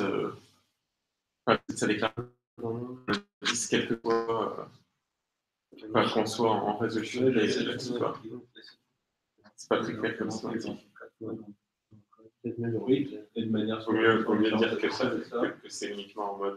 Ah ouais, dans un type. Normalement, on va autoriser des forward. Mais est-ce que ça, on peut pas le simuler autrement avec un int resolve ou quelque chose comme ça? C'est un peu compliqué parce qu'il faut faire de la saturation, tu as des problèmes de vérifier que tu n'es pas déjà saturé. Après, il va prendre toutes les hypothèses qui sont des classes dans ton contexte au début de la recherche, en preuve, et rajouter toutes les dérivables. Tu peux faire un peu de forward. On va demander. Alors après, c'est pas non plus très a priori, Michael, il n'arrivait pas à le simuler. Quand il disait qu'il arrivait à faire des yotos, si son yoto, elle va faire un peu de forward et un peu de backward, il a bien meilleur résultat. Oui. On va voir si. Il n'arrivait pas à simuler. Donc, si je me contentais d'ouvrir juste une issue, est-ce qu'on veut ce comportement?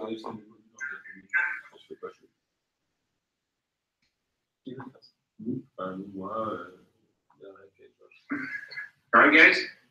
Yep. Peut-être allumer le micro. We're still muted. Oh, are we still muted? Yes. You were. Not anymore. Yeah, so careful. Where are we? Is Emilio around? Doesn't seem like it is. He's the ghost of the meeting. Okay, You never know if he's around. good. Well, in the meantime, can we discuss the scope option things? Maybe a quick thing on the wiki, because we delayed it because Theo wasn't there. Sorry. Oh yeah.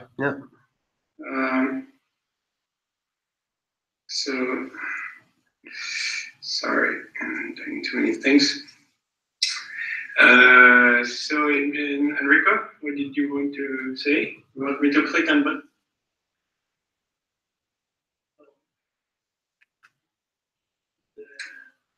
Yep. Speak in the mic. Oh, I have to turn it on first. Now go to that's the conversion next. yeah, click on the working group there. And then the next one, well, okay, it's fine. So I think it's good that now the wiki is reachable, visible, but I mean, it needs some love. Yeah. The funny thing I would like to spend my 5 minutes on is clicking on the second link, abstracting over type is one of my favorites. It's poetry. Click. Yeah, open it, otherwise we don't. So we start with, we are not sure, link to email that is not there anymore. And okay, so then you give up, you go to the second. When is that thing supposed to be from? Like Logical? Calcula? What the hell? Yeah, no, but I mean, it's just fun. And I will go back. But why didn't you just delete this? No, yeah, I'm getting to that. Then there is up forward thread that says, starting with Coq 8.2, these tricks are no longer necessary. Okay, so you can skip to there. Okay, then go back. Then if you go down, search for the show blah blah pages. You can use the search. This stuff. No, Algera is fine. I mean, it's kind of fine. It's not structured, but it's. And then search for KDE here. Go down. There is a Search. Just use search. No, there is a search for in the menu. Go back. Yeah. Here. Find a page. Crash? Yeah. So there is a bug report. Okay, yeah, whatever, it crashes, okay. And then there was, it was the last one. There is one. Interesting. Yeah, but the point of putting this on GitHub was also to help to fix that easily, exactly. So we can just delete. My 5 minutes to have fun. So the last is troubleshooting. It's another that I love, and this is for me. It's clearly. What can I give you? It is low. Put random apps. At this point, no, I think a first step would be to remove all the stuff that doesn't belong to the wiki. I think you're slightly unfair to this last one because it does explain what that roughly does. No. Which makes it as if you had stated some local lemma. Yeah, why local lemma should speed up the checking process? Exactly, yes. Because you are using inversion. Okay, anyway. So I think something that is very lightweight for us to do is that we pick 10 pages, 15 pages each. And if the page is completely out of place, outdated, whatever, we do edit it, and then there is a red button that says remove. And this would be, yeah, I mean, for example, the KDE bug crashing, whatever, is clearly not. Is that, of course, having a decent wiki requires a lot of work, and this is there? How do you access this as a? I guess you can access this as a Git repo, right? Absolutely. And how do you do that? Absolutely. It's written on the page. Under the list of and there's a pages, you list have of the pages. URL. Just good here. Oh. Okay, so actually, we are not really losing the pages. It's just that they are. Right. But I just If wondering. someone wants to resurrect how to do apply forward in G2, you can. Where did this license thing come from? There was a page, Cocorico Wiki license. I put it in the I was complaining this morning. This is completely horrible, and it should be put somewhere when you contribute to it, not when you read the wiki. But Oh, it should be a line to reference it, maybe, but probably not the license on every page. yeah, that's pretty ugly. Yeah, I see at least two problems with that. One is that you don't want to read this when you read the wiki. You want to read this when you contribute to it. And the second is if this is a reasonably standard license, it would be nice to not have to read the whole text and match it against standard licenses. It's obvious MIT, no? No, it's not MIT. It's not MIT? I don't think the requirement to copy the license. Yes, I'm not. It's MIT without a paragraph. That's something like My point is that a short description like MIT minus whatever or something like that is usually helpful because you don't want to read this. At least I don't. Why MIT? Why is not? And why is it tempted to CC something instead of MIT? CC0 would be good because I think it's mostly what it does here. Yeah, maybe we could just change the license since this license allows us to do that and put CC0 instead. And it would be much better because CC0 is just an image that that everyone recognizes and that says that this wiki is licensed under this license and that if you contribute, of course. Yep. So what did you want the discussion to? No, for the wiki, what I wanted to say is that maybe if we agree there are 250 pages, we are 8, 9, so 20 pages per person, and at least you remove quickly a quick check. You remove the pages that really makes no sense. How do you make the assignment? Because if we all check the same 20 pages, your computation, I think we can really. But you don't do it exactly at the same time. It just runs. Sorry? You just have not. We don't do it at the same time, and this way. My point is not about the time; it's about the fact that I don't want to recheck what was already checked 1 month ago. Oh. Where there are all We can do the dispatch. Or when you check a page, when you check a page and it's fine, you just fix a typo. There must be one, and then it updates the edited this page on, and you use that as a clue that this page has been checked. Can I think I can do that. I mean, if we agree, I take the list of files, the list of pages, and I divide it. I do a modulo thing. And Okay, that's the way. but I send you an email. So when I see October 12, it means not edited recently, or what? Yeah, roots. What does that mean? It's the migration date. Okay, but there are 6 revisions. Okay. Yeah, because the migration script tried to keep some of the history. So it kept the history, but not the dates. Is that right? I think so. You can have a look at the revisions to check. Okay. Then I think that really editing, cleaning up 10 pages is quite some work. Just removing the ones that really don't belong to the wiki is much easier. So at least let's remove things that. What is even more work? I have no idea. But is to add the structure. Yes, but this is a lot of work. Yeah. So it's not going to happen, is it? I mean, let's be explicit. It should be coordinated in a more you know what? reasonable way than sending random people. About this kind of effort, we don't exploit as much as we could the power of the crowd. Exactly.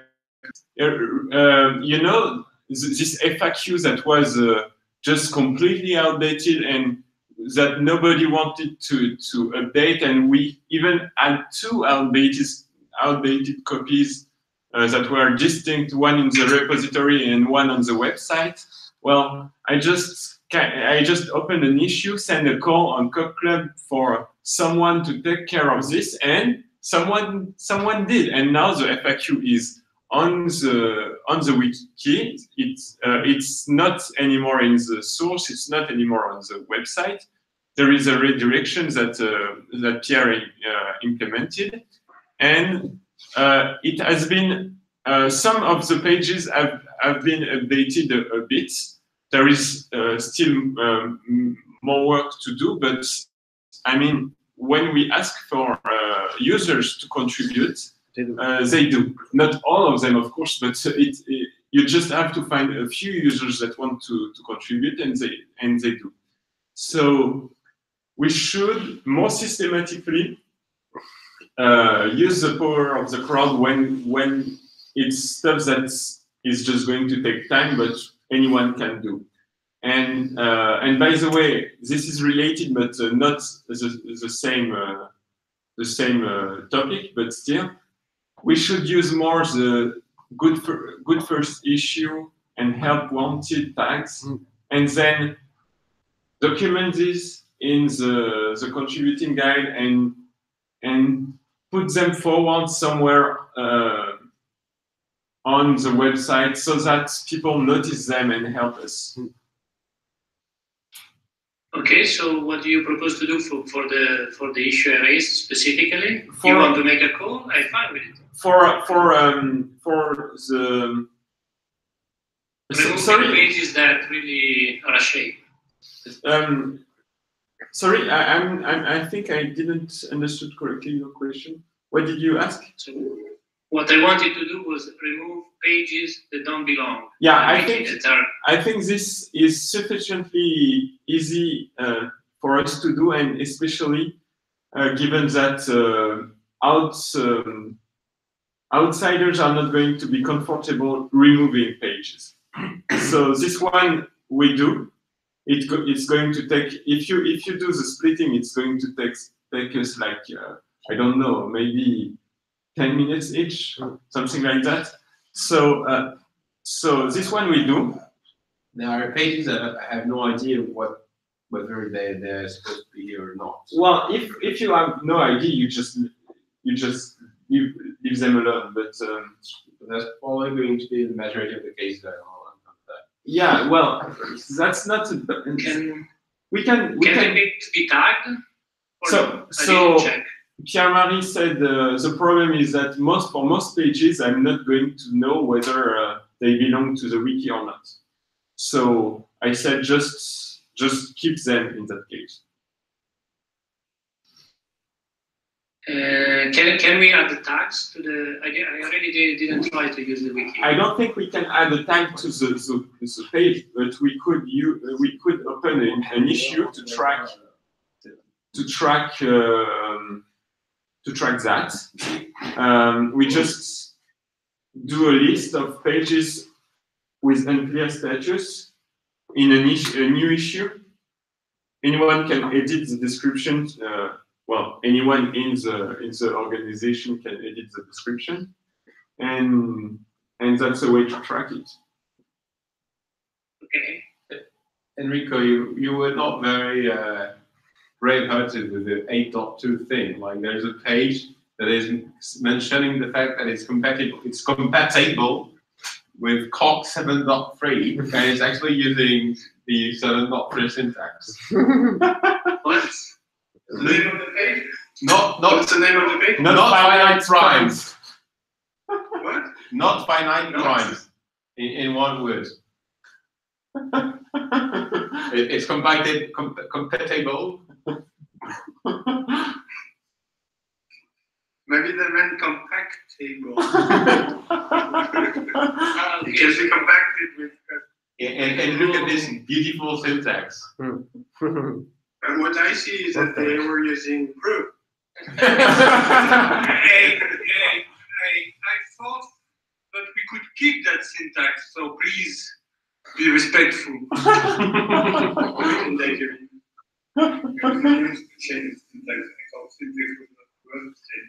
And nested lemmas. Nested lemmas. No. What are the nested lemmas?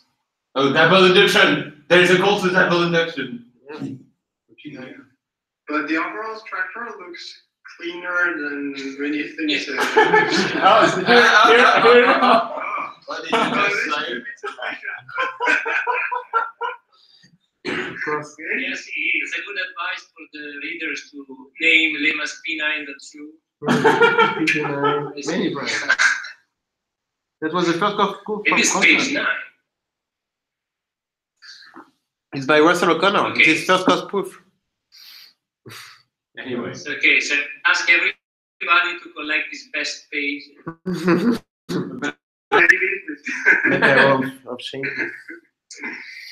Anyway, maybe we should also try the pages we delete. I mean, it's not that big deal. No, we could put them in a kind of museum. the first Yeah. Our first By one. Russell, by the way. yeah. Well, it's not bad for. Oh, there are tactics. Let's tack. At the bottom of the page, once you've read the entire script and you and the license, and then you go back. Anyway, we lost Emilio. Didn't we? We lost Emilio. Okay. In the list. Oh. Yeah.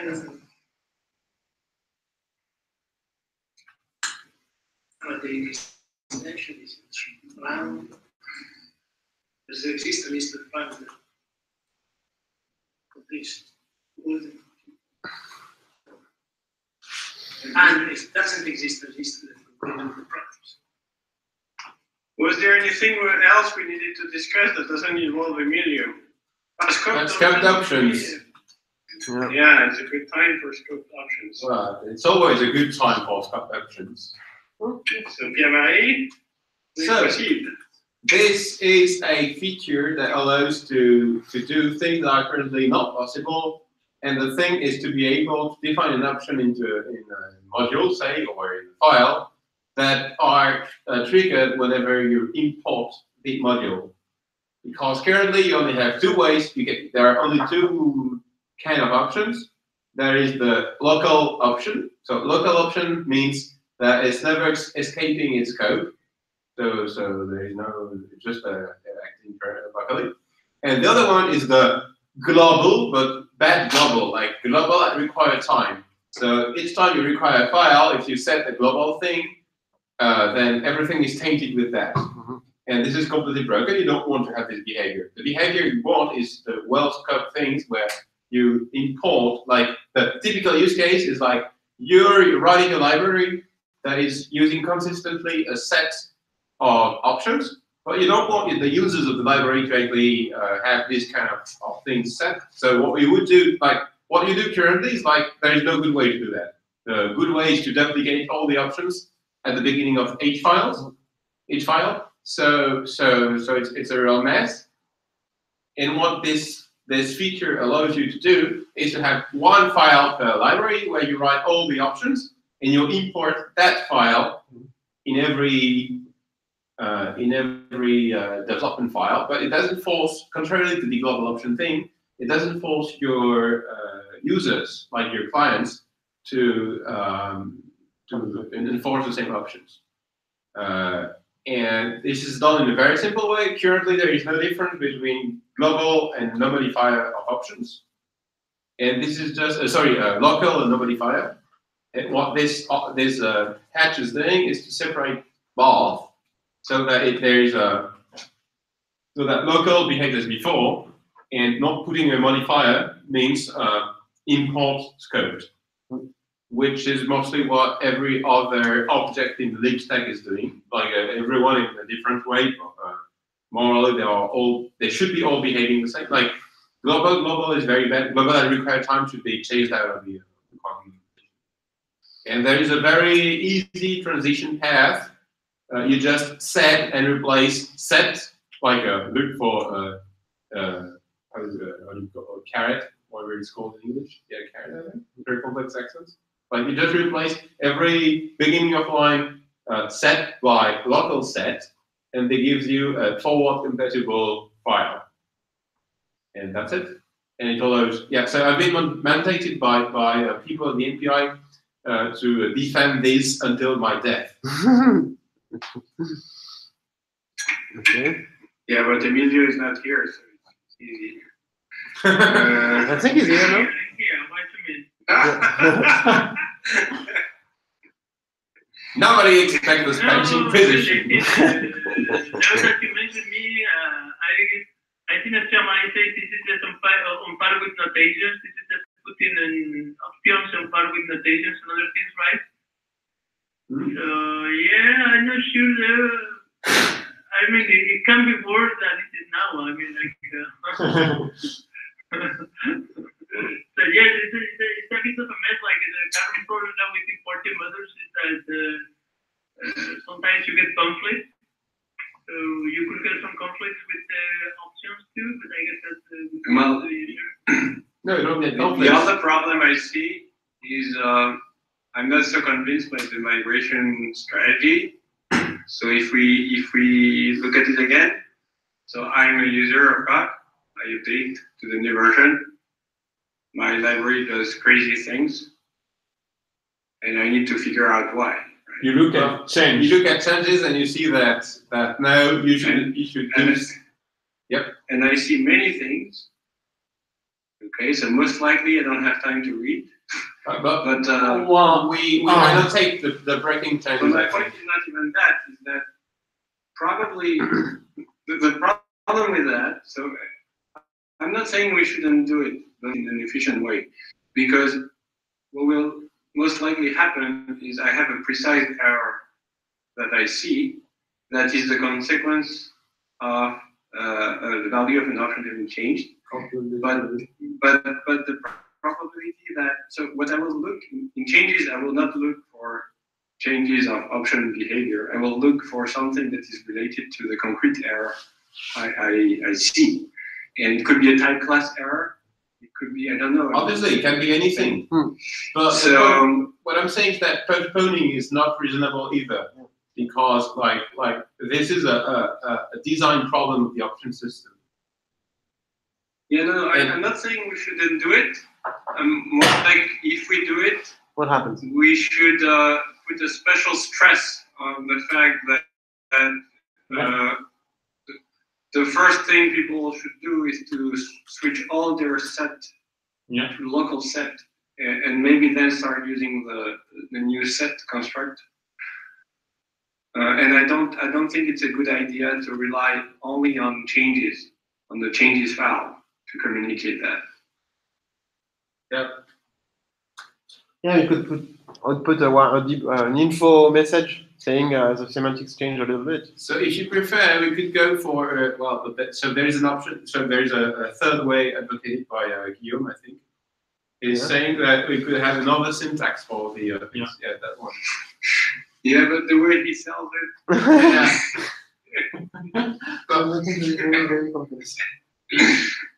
Call. So what we could do is we could have an option that sets the global behavior. And send a warning whenever you rely on the local behavior of global things. Or, well, not things like well, I don't know. Yeah, I think we're reaching the Cantor point. I see that.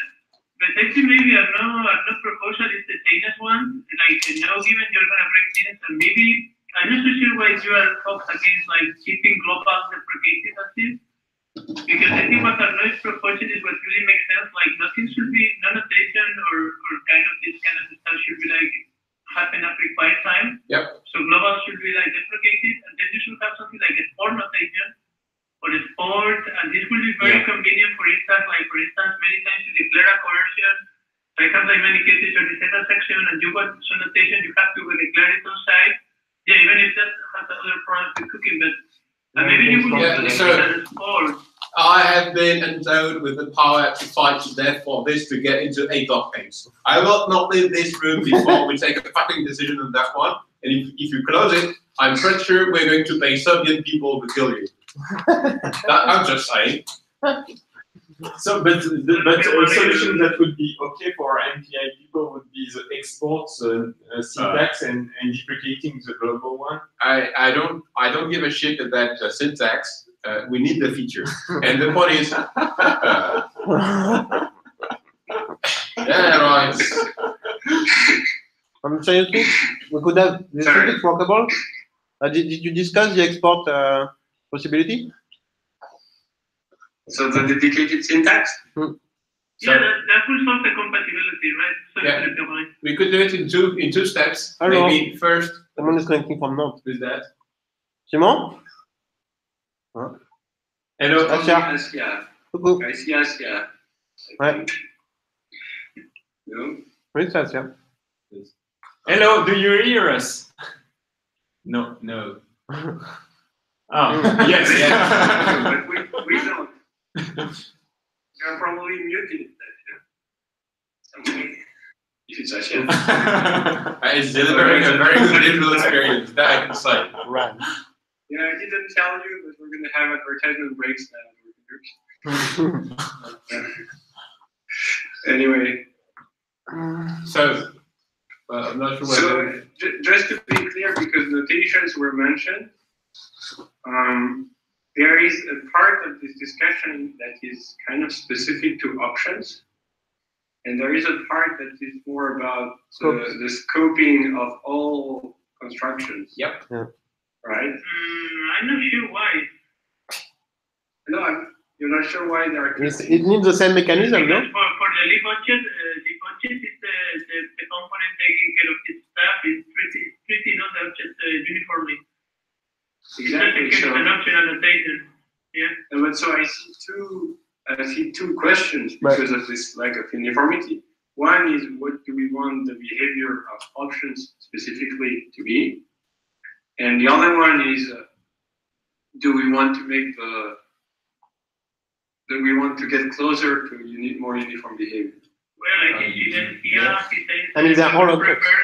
Yeah. So we're talking only about options here? I think we should, and this I should for 100% Guillaume. He says, almost 2 years ago, I would prefer the semantics of local global was uniform across all the objects, rather than the current mess. This was like the third. I think we cannot treat the options or any other thing, especially this is a recyclable problem. No, but okay, I think we agree on that. But the thing that is not clear in this entire discussion is today is not uniform. Okay. Yeah. It's already not. That's how it is. So do we forbid ourselves to make the semantics of options copying evolve? Or is it fine until we? We should define, I think, what the uniform semantics are, and then we can just follow it. Okay, so you're more of the other view that we should fix the global problem with that. Well, global cannot be fixed, so I think you will have to put No, I mean the global problem, not the problem. Yeah, I don't know. I think what the process reading again. Process is I have to redo everything looks like the same option. Well, apart from the naming thing, it's more like a customization. And global, I will replace global by export, and I will keep global like deprecated. And then I don't think so many things are broken if you do like that. A few will be, but not so massive. I think. Global, like moving global to export. So you would break virtually all type class code if we are again not speaking only about options. Oh yeah, hints in general. Yeah, but you maintain global. You maintain global as deprecated with the current semantics. Yeah, you maintain it far away. They're telling people you have to move to export. Yeah, that's a good back. Let's see. What do you mean? So there is a transition period of. You introduce export with the right option semantics, and you leave global as it is. Right. For now, and deprecate it. Say people used to use global, no qualification or export.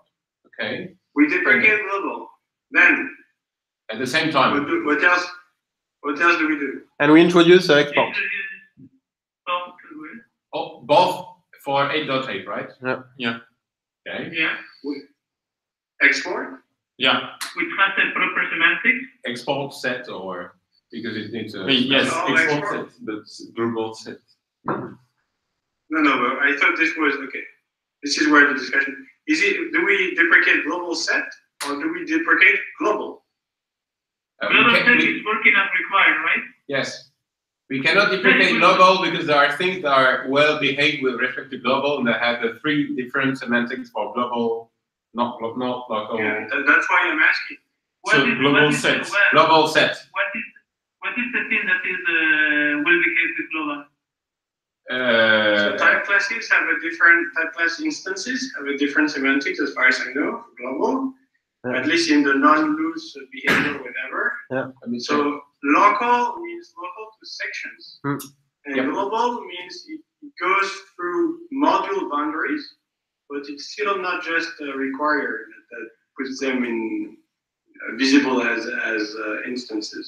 As Well, far as I maybe know. so the semantic of global in this case is it is an effect that the module requires. Not for type classes. But type classes are once again broken in that respect. Is that they are always affecting things and hence as well they are modifying the it's a very serious bug. They are modifying the table at required time. Yep. Well, maybe Yeah, you it's could just give that- sorry, Martin. I think what Gamma is saying is that it has internal effect at required time, but the user in the normal way of operation, the user sees the consequence of that only when they import the thing, right? Am I? No. The hints when you require something That's that declare the type class instance, that instance It's is available, yeah. automatically available. Well, there is a Yeah, flag but for that, right? that's a good thing. So maybe we should discuss global sport and the other thing because that's exercise. For instance, why do we have to import a module to get the coercions? I would like the coercions to take effect at the required time too. No. Yes, if I have many cases, I do that. Otherwise, it's a Maybe, but I mean, okay, maybe you want to be given the choice, but I don't think you always will.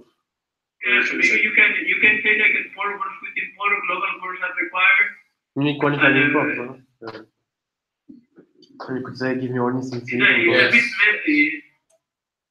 So what this discussion has showed any time we discussed it, we tried to converge, is that when we discuss the semantics of the locality of everything, It's a mess. really hard. This PR was originally about set. Yeah. The only option.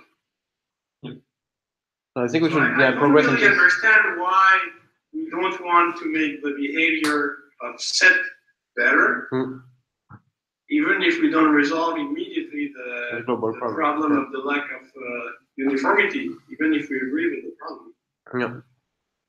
No, because the current semantic of set is the proper one. No. Set without a modifier is local. It's contrary to many things that are imported when you import the module that contains them. It's a great Nothing happens. Yeah. No, yeah, I see what you mean. Okay, listen for a second. So when Georges was involved in the discussion, he said that his feeling was that the three-state logic is not enough. So that's why we have this lack of uniformity, because we want to express things that are not the same for all commands. I agree. And so he suggested that we provide another annotation, scoping annotation, that says explicitly what the expected boundary is. Like you give the name of the enclosing module, or maybe a way to say the current section, things like that. But you don't have to provide the immediately enclosing one. You can provide the one you want, and maybe with a default, a specific value to say it goes through everything. It doesn't solve the import problem because these things are orthogonal, whether they should apply to the closing things or whether they are actually imported when you import the corresponding. No, but the thing is And you that, could say that. okay, You specify that, no? it seems to me that if we want to make we fail to make all the behaviors we want to stick in those 3 states, especially with respect to import and so on. So Most of it is due to historical reasons, I think. Like if you have, you can. The point is there is a practical issue, which is that sometimes you have to re-express that something could be, like for instance, if you write an instance and you write existing instance or something like that, like for coercion and inclusion section, you have to rewrite the coercion or something. But this is merely a syntax issue. But there is the semantical counterpart of that problem, which is an expressivity problem, where like the fact that you have to rewrite something is a problem you can work around by boilerplate. And the fact that you cannot encode one particular behavior because the system doesn't let you do that at all is another one. So as long as we have the way to write, to generate all the semantics, the possible semantics, even if this is cumbersome, would be already a very good first step towards something. Getting a very generic solution to this scoping issue is completely unreachable, I think, because yeah, I mean, even if you say I was scoping that with this particular scope, is not solving in any way the problem of import, because there are 2 different things. Like just have a look at the libobject thing. Like you've got 5 or 6 functions, I don't remember, and all of them are actually triggering a specific thing whenever something happens. And this needs to be reflected at some point in the syntax. But so maybe a question that this PR raises is you want to change the default scope modifier for set. Yep. Is the new default you propose for set applicable to the right one or other commands that we might later want to? Most of the objects we define in the code base are respecting that. If you define them without any modifier, then importing the corresponding module is going to do the same. Yes. Yeah, so maybe, but this is a good point because maybe when you put no qualifier, it should really mean local, right? Yeah. You inside a module and you put no qualifier, then you're expected to be local because this is what it means for definitions. Well, not really. This is a problem. Like definitions are special. Wait, but this is not making the default modifier more local. No. The default modifier right now is really just as local, like disappear at the closing of the module. Yeah, there is a difference between local and local set. Into a theoretic set, they keep the same.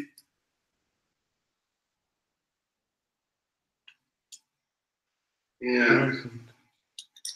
So currently, the default for set is more like local definition. Yeah. Yep. Exactly.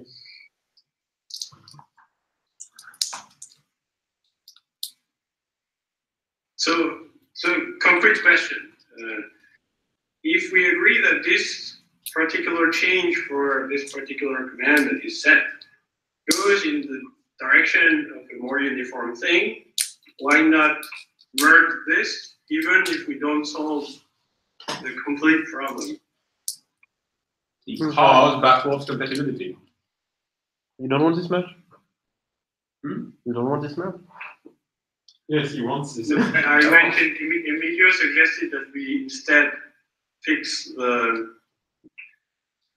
more general scoping problem. It's not going to happen. Like it's like the 4th time we're saying this. Yeah, it's not going to happen. Didn't happen. Not in the foreseeable future. Not like this.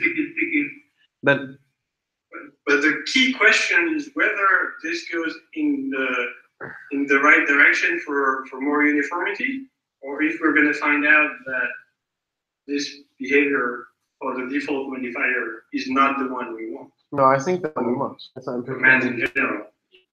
it's at least it's more it's going towards more uniformity with respect to anything else. You're having something like that for instances would also help. People would be happy with that. Badly needed. Yeah. Well, but something that I don't understand is why the MPA people cannot use global set. Because global set doesn't do the same thing. Yeah. What does it do? The problem is that global set is tied to the requiring of module. So their practical problem is they write a library that is internally using some options, and suddenly because their clients are requiring the library, presently they get all the options that are set and have nothing to do. This is the big problem with require, is that you don't, as a user of the library, you don't have control over it. As soon as you want to use the library, it will require, it's just a dependency declaration. You cannot control the dependencies. What it does to your context. So it's not a good way to justify control over scopes. Yeah, but that's interesting. The dynamic compute that because so they're complaining that when the library this is let me scroll down because maybe there are a sample there. Because they're complaining where the VO file is loading, this VO file is going back because of some global options that in a previous library loading. Yes. How can that happen? That's It's called transitivity. No, exactly. Side effects. VO loading is independent of options, I think. It's global. It's a side effect. It's a global side effect. If you do global set and you have a client on this file that does require, Even through a layer of intermediate dependencies. Yeah, but you're doing global set because you're doing global set because that's what you want. After you have to be careful to isolate the things in an option file. Okay, and only require the option file. Okay, see what you mean. We cannot. That's the use case they want. This is the option file. You cannot use that to control scoping. It's impossible. You have to respect the dependencies. That's it. It's fixed by the dependencies. So we want that semantics actually. But no, I think now I reconstruct the discussion. Okay, so the MPI guys use global set because what they want is not what the local set does now. Yeah. But what they would ideally want is more local than global set, and it doesn't exist at the moment. Yeah, exactly. So this PR is minding this desired behavior to set without modifiers. But then the question Arno raises here is the behavior of global set ever desirable? And if not, why not change the behavior of global set instead? And this is for still use cases. There are users of global set that rely on the broken semantics. Yeah, but then it leads to another question, which is in fact two questions. If global set was doing, what happens with other commands? Where global set would work only at the import? Are there such commands?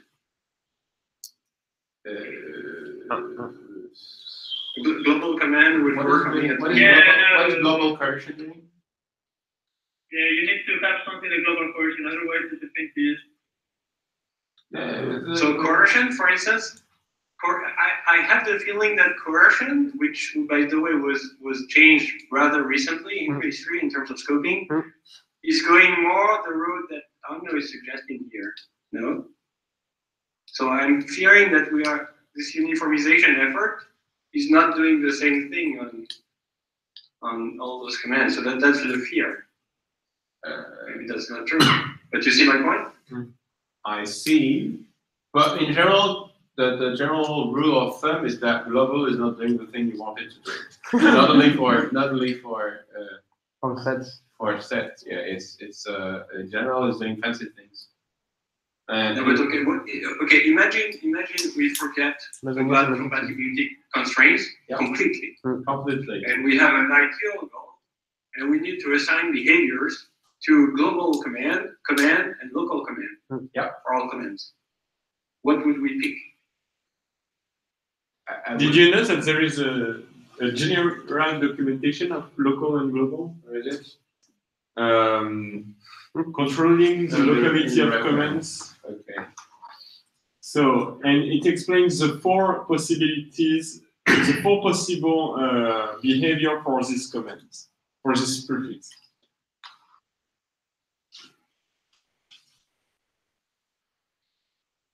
Does it mention anything that required? No, it doesn't mention anything that required. That's broken.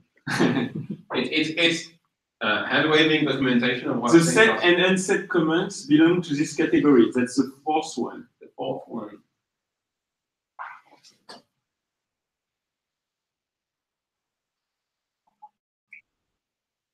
How do I find it though? I lost it. No, because I would feel better if at least the ideal picture was clear, so that we know if the changes get closer or farther from the desired semantics. Also, there is a problem like we are really using import, the system is using import for two different operations, for one which is an open operation versus one which is a register import thing. So yes, this is also like a problem, right? Like sometimes you want to register, so then it's tricky because sometimes you want to register, like you want to register coercions, and then we are like kind of thinking, okay, I'm gonna do that at import time, require time, but then other times you want import as open namespace. Yeah, it's orthogonal. Yeah, I feel these are two different operations, so it's not so easy to refactor that immediately.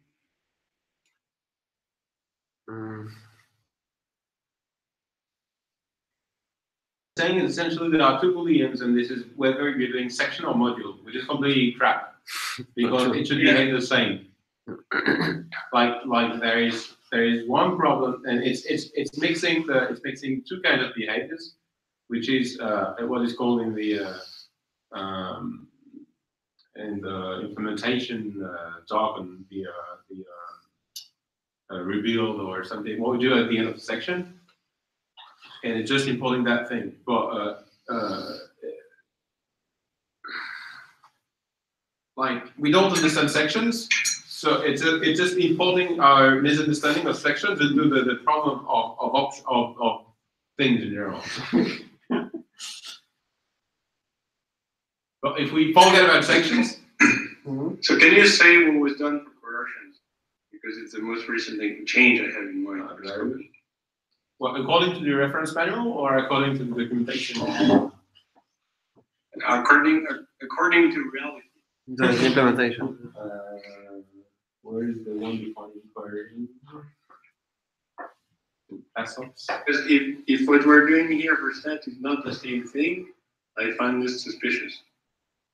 So. And I have a feeling that it's different.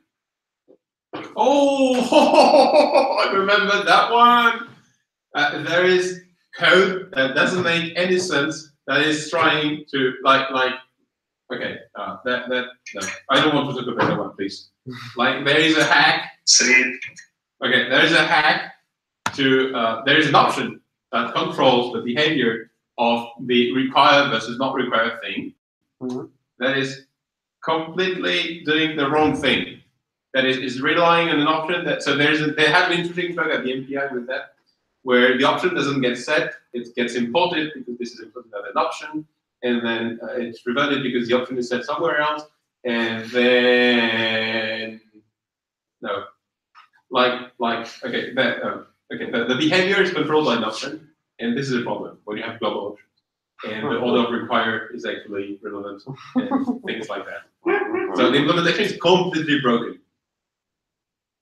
So to clarify, you're talking about the implementation of the global flag for coercions? Yep.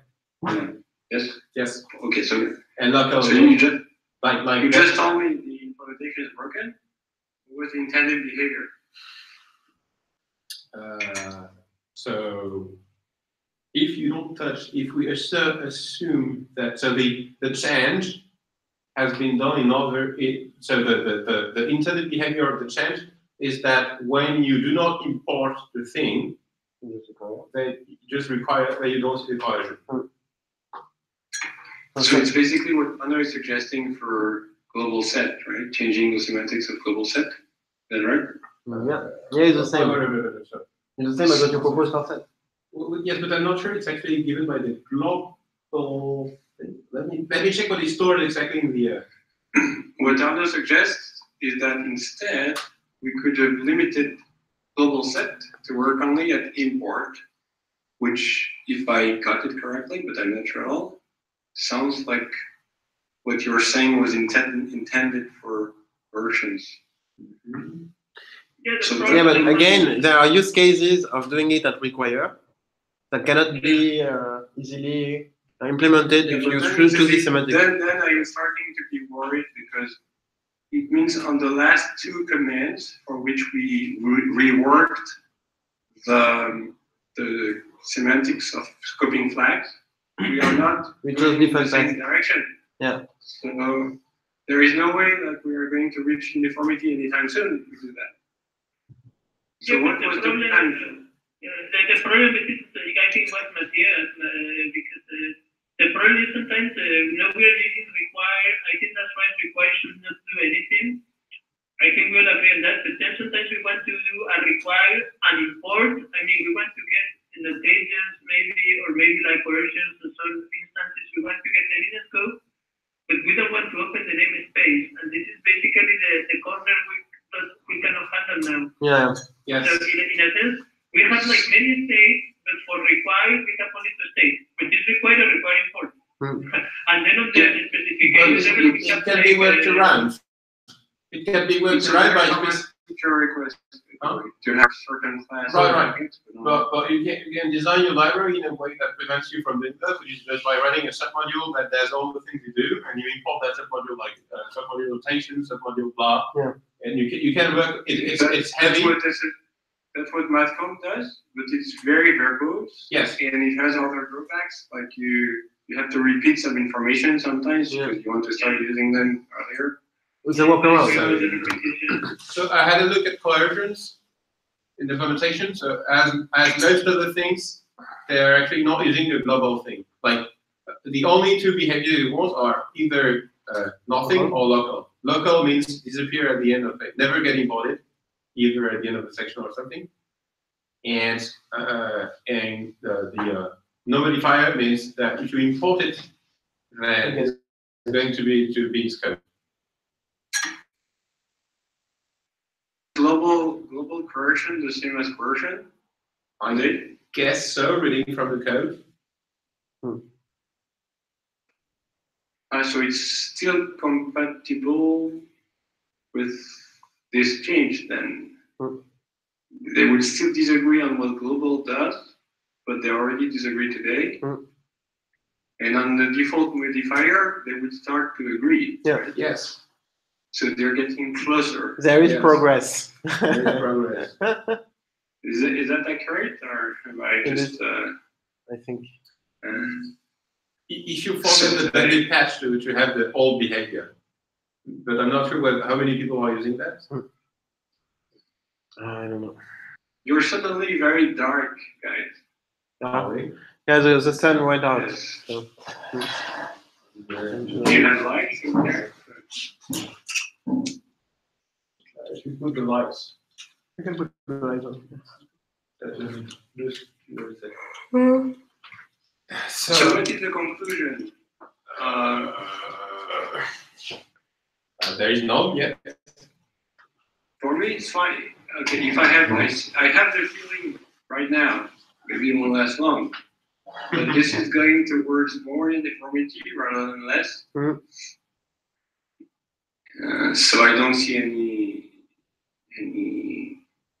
Well, the point is if it's breaking a lot of compatibility, we should be really sure we are trying to achieve a kind of final design. I mean, I think our conclusion is this is actually needed in some form, but but we are like studying what is the final solution should be. But is it breaking a lot of compatibility?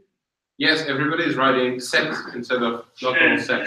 So when you write an option, you import the thing.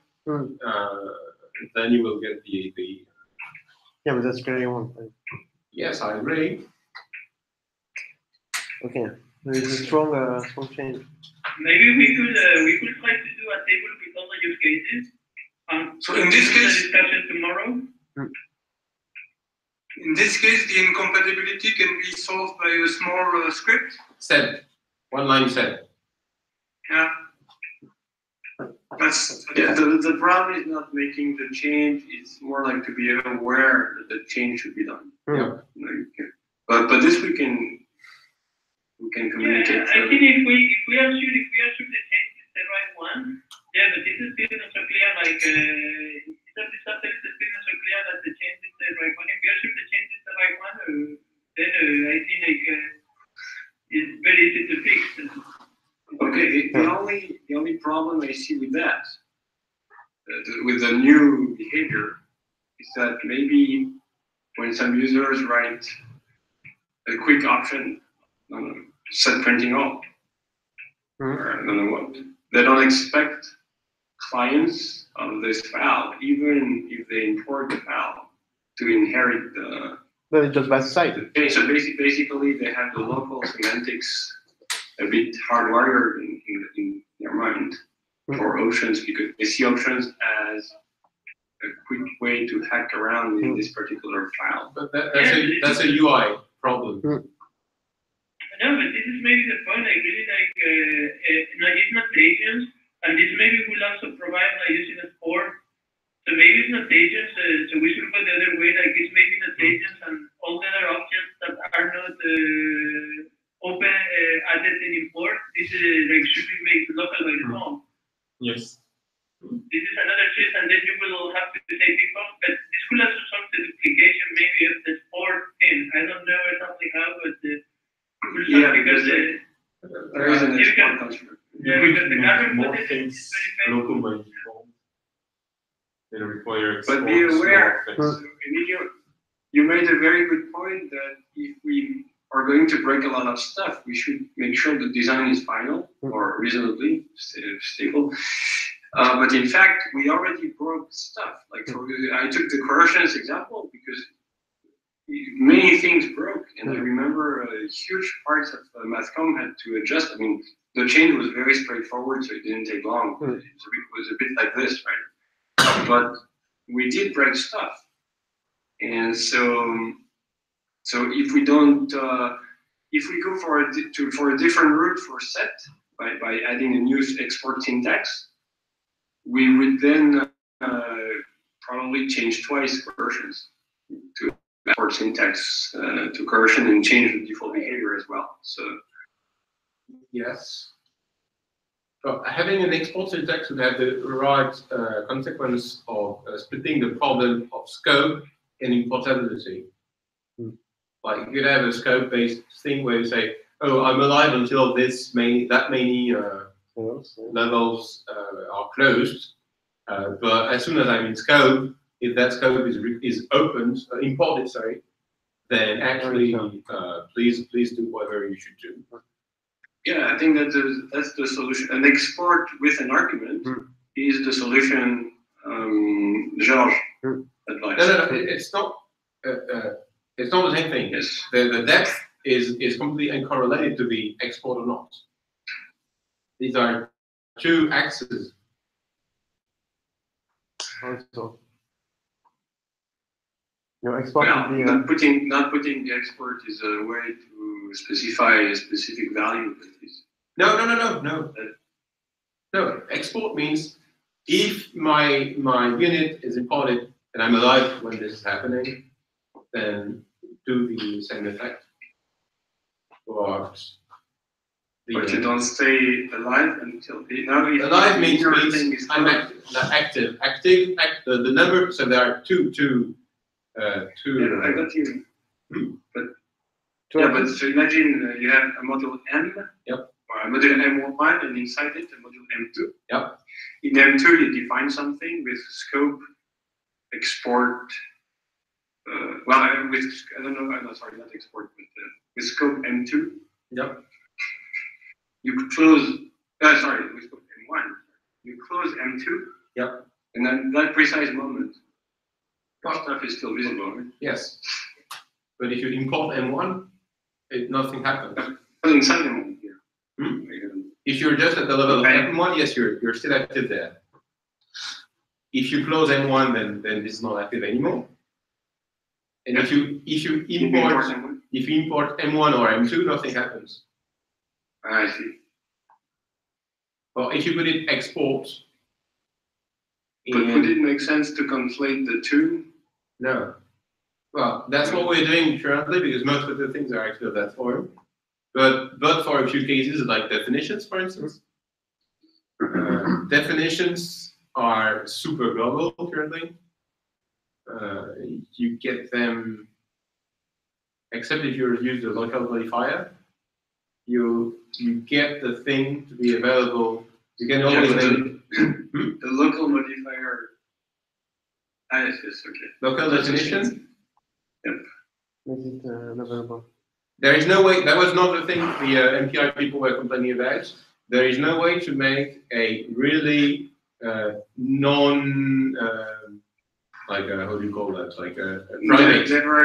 Never accessible in short form. Yes, even if you, because currently the local thing, what the local thing is doing is to prevent you from getting a short name, so you have to be fully explicit. Or you could also think of a system that says this thing is private. There is no way to pass it whatsoever. Like this name is not in the name tab. You know the internal name, but there is no way you can rely on that. So what can we say about this PR? I don't know. I don't want to know. I know. So basically, there are two quick ways out. One is to change the semantics of set with no modifier, like this PR does at the moment. And the other one is to add the syntax, like Guillaume suggested. These are the only two quick things we can do. Yep. The other ones are longer term. So do we want one of the two? Are we confident that this is the final design? We want the feature. That's pretty clear. Is this? It's pretty clear. I don't know. Personally, I will need to think about some of the use cases. There are so many use cases that it's hard for me, like we don't like a table of all the use cases. It's hard for me to understand how the thing is. So but use cases for what? For options or for? Yeah, for global local, but the name is common. For all the lifetime, for notation, for coercion. Yeah, but this is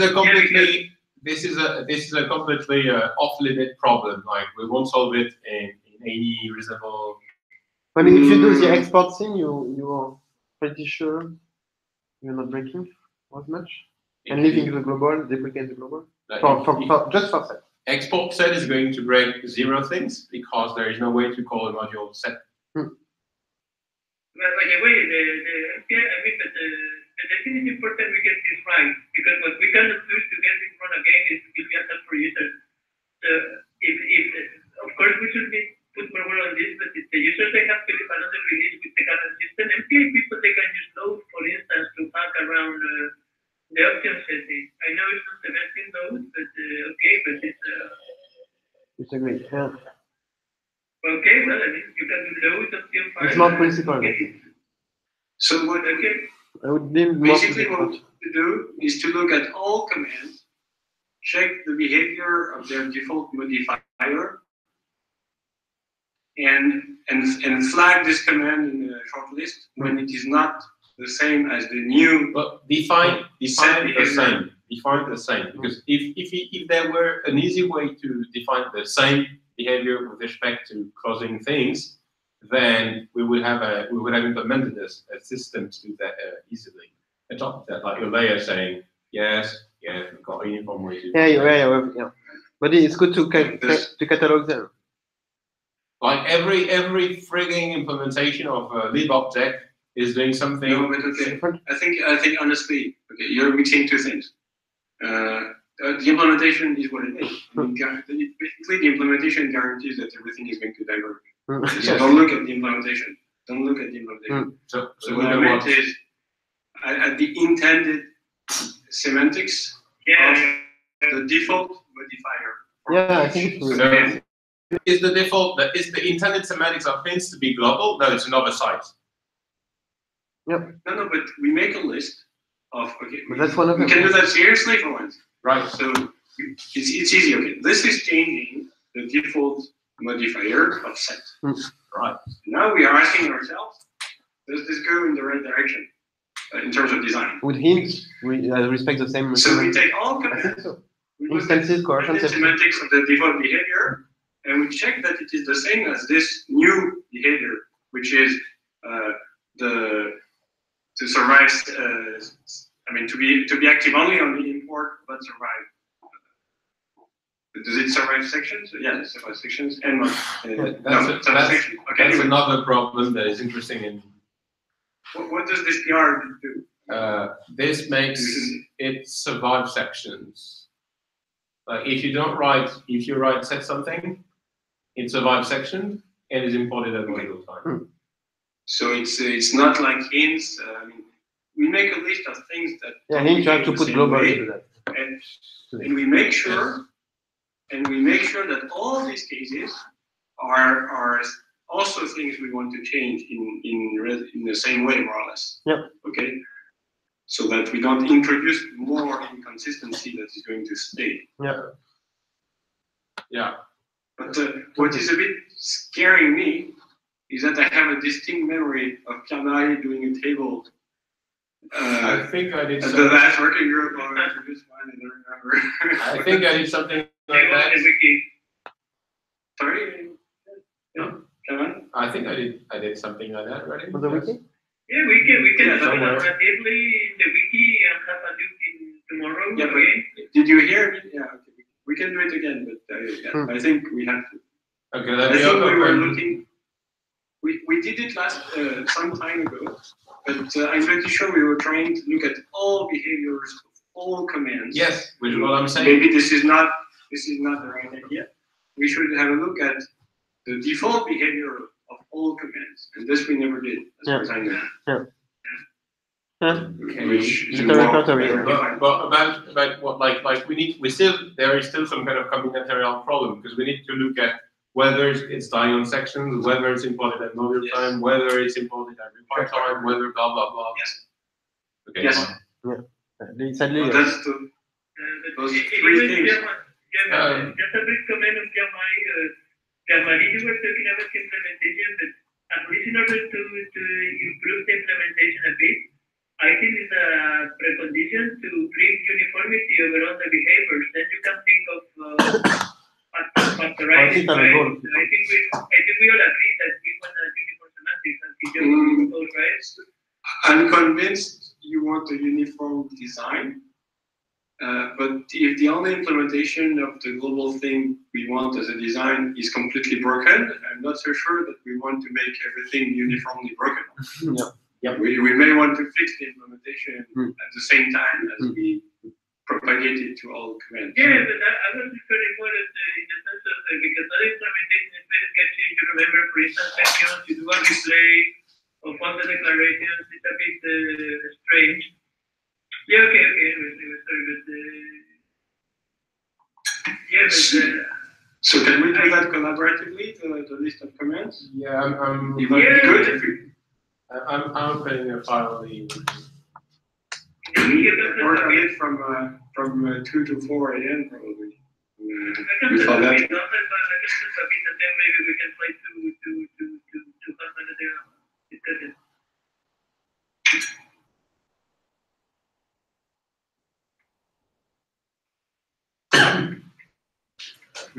all right.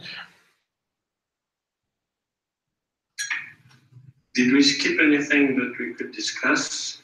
So what am I, okay, I have a question. For PRs that are kind of blocked or for which Pierre is asking discussion, and he doesn't attend the working group, what am I supposed to do? Which one is that? Which one? The first one at the beginning, though? I think I don't know, there are a few related to the... Oh, there is not just Pierre blocking Pierre-Marie too. I can be used as a proxy here. Okay. And I think so. Regard which one, like the interface one? I don't know if this one because a few are. One. Last time we were speaking with Pierre, he was not completely against it.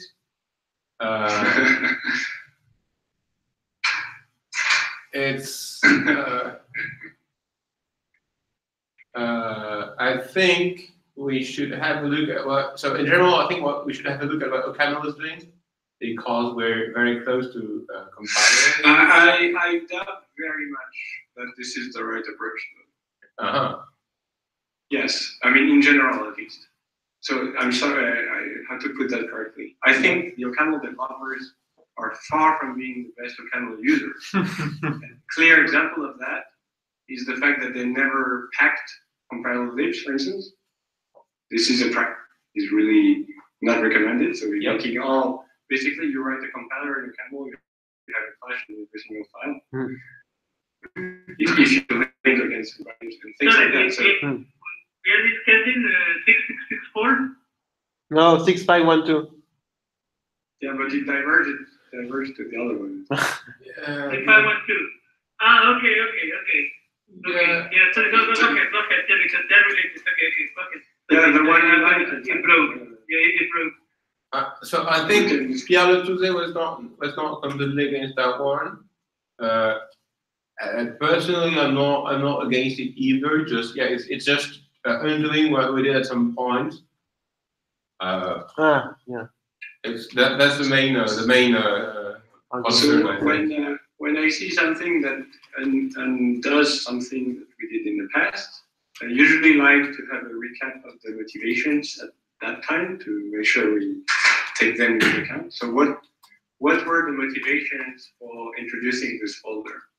I think it was just to create a central place where users of Coq for the ML side could look at the structures that we use. But of course, they didn't have the operations. So not structures, ASTs. Yes, yeah. But more concretely, why was this better than a text file pointing to the ASTs? Because there was some kind of contract saying that anything, so it goes back to the other PR, there was a contract saying that anything in there was purely descriptive of the implementation. And it would be more stable morally, but yes. In practice, I don't think it was. Again, why was this better? Why was it better to put all those files in a common folder? I mean, you said they were MLI files. Yeah. Yes. I think it's unrelated. I don't think that was a strong argument. I don't know exactly. I think it was a very strong argument. It was mostly some kind of documentation. Yeah. Yeah. I just find that the downside of the current approach is so the downside is actually you are putting together into the same directory things that have nothing to do. In a sense, for instance, like the AST has nothing to do.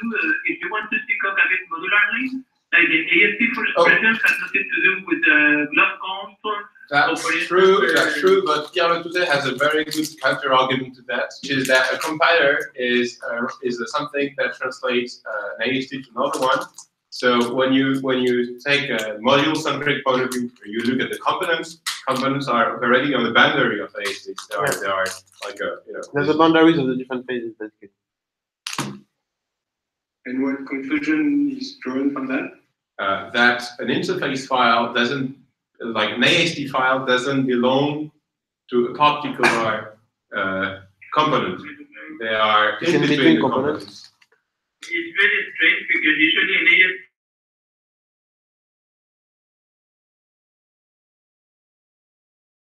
only the AST, so I find a bit of a schizophrenia. I mean, but of course, then we have to declare glob type operations, notation type operations. Okay, then we have all these operations files. But I don't know, it seems to me like it's a kind of schizophrenia. There is this approach, there is the code base. But once again, it's something you don't like. So far, in the ML tradition, transparent AST defined by Eldred data types have a special status. Like for instance, you don't want the name thing to re-export the constructors, but this is exactly the same kind of design pattern that is used. This has nothing to do because the name thing this is red herring. No. no. I mean, really, the fact. Sorry. What do you mean? I don't understand what you mean. What I'm saying is that it's some kind of something considered good design to export the contract when they have an inverted hybrid status staying or an AEC or something. It's considered good practice to export the contractors and have them like you open the thing and get the contractors in one central place, and then you get all the contractors in the short name without having to refer to the modern system. So can we come back to this PR? Yeah. I find this argument of But you could do that, yeah, by separating. very strange. Which one? Because you say basically there is no natural place to put ASTs. Yeah. So we put them in the setting. Yeah. But where do you put operations on ASTs? In a separate file. Why doesn't the same reasoning apply? You could put FooUps in the same module. Yeah, I agree that you could actually put FooUps in the same place. This seems like a half-baked idea. And why is it's not my idea. It's by Carlo Touvet. I'm just copying the idea. Why is the data type that we keep advocating our users to rely on, which is a conster or e-conster, wasn't there? Because it's not an AST. The view should be in there. The view, but not the conster one. Any conster either. But it's also not. No, it should be there. The view should be there. So basically, you have an int folder on which the main type that users should interface with is not there. There's a very bad completely confusing. There's a very bad faith argument for that. There's a very bad faith argument for that, which is that the kernel should be standalone. Every component should be standalone. It's not a true argument. Don't take it is standalone. This makes no sense. Yeah. Yes, in fact, if you want to know a bit more about the motivation, it's about like, even if Pierre-Marie called that like a canon filter, I think you are wrong. This is not a canon filter, because the motivation for this part comes from building code with Dune, which I disagree with it. It's a very interesting mixed system and will solve many problems we are facing with libraries and plugins and all this stuff, by the way, even if it's still a long way to go. That's why, of course, you have a more strict view of what a component is. And then, of course, you need complaining, like, okay, well, you need telling, like, a bit like, what is this thing here you have, like, is a hybrid of many components. Why the things that should go in the parser are in this thing? So it's a kind of, in fact, you get into very strange dependency mess. Because then if you replace the local commit and you use the change, then you introduce the only thing is, again, we are going back to MLI modules are like a hack, are treated specially, so it's not clear what's going to happen with them. But again, it's a hack because they are not really a module. They are something fuzzy in the camel interface. Okay, they are something fuzzy, okay. It's not clear because they're modules, but they're not modules. Just again that. So the problem of putting all this together is you are creating many strange dependencies. So the dependency graph is very strange now. Because you have a different dependency graph from a module seen as an implementation and from a module seen as an interface.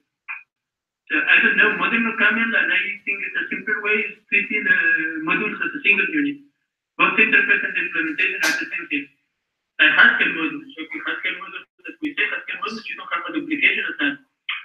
So, for instance, if we want to go a view where we don't have a duplication of ML5, this is a bit strange. This is a bit strange, and you see this introduces very strange dependencies. And looking at the diff, it will give you more information. So what do we do? I heard it sounds okay. Pierre is not around. Pierre is not around, but even him seemed to be okay with backtracking of that. That's not a polemical. Also okay. Okay is probably a bit strong, but he's not going to. He's not going to. Yeah, not against. It's not. Well, yes, exactly. Yeah, but the thing is that if we need to discuss this, what do? We do another working group. But okay. I hear people complaining about the merging process. It would be nice to discuss things. And ping. Not more than twice or 3 times. Yes, in particular, now I'm reviewing the commit because it was a long time. Something in particular that is a bit dangerous about this interface is, of course, it really depends if you want to consider OCaml as a two-phase system or as a single-phase system with regards to modules. I prefer the simpler view, but just because it's simpler, and also like the two-phase, you get into problems with it. You want to do module aliases, which I think is a useful thing to do. But the point is actually this is encouraging people to break modularity. Because as this interface is really living just above the kernel, for instance, suddenly then you can see the patch, like you are in library, and then you are referring to the vernacular definition. And this is totally, so depends if you want to sync up as a well-layered way of components or not. So this is also another problem, right? Like, okay, like, this is not enforcing proper separation of, like, for instance, Vernac expression, in my opinion, it shouldn't be accessible. The AST of Vernac, so my argument for this is the AST of Vernac shouldn't be accessible for any component without the Vernac folder. But of course, this is just a totally subjective organization of the code base. People seem convinced. People seem convinced. There what mentioned Emilio is organizing the code. I think I'm not. I'm just organizing the organization. The structure was there. I'm pretty. We are waiting for one. Next week.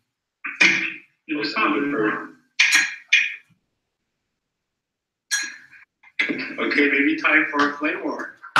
Oh, yeah, that was. Yes, it.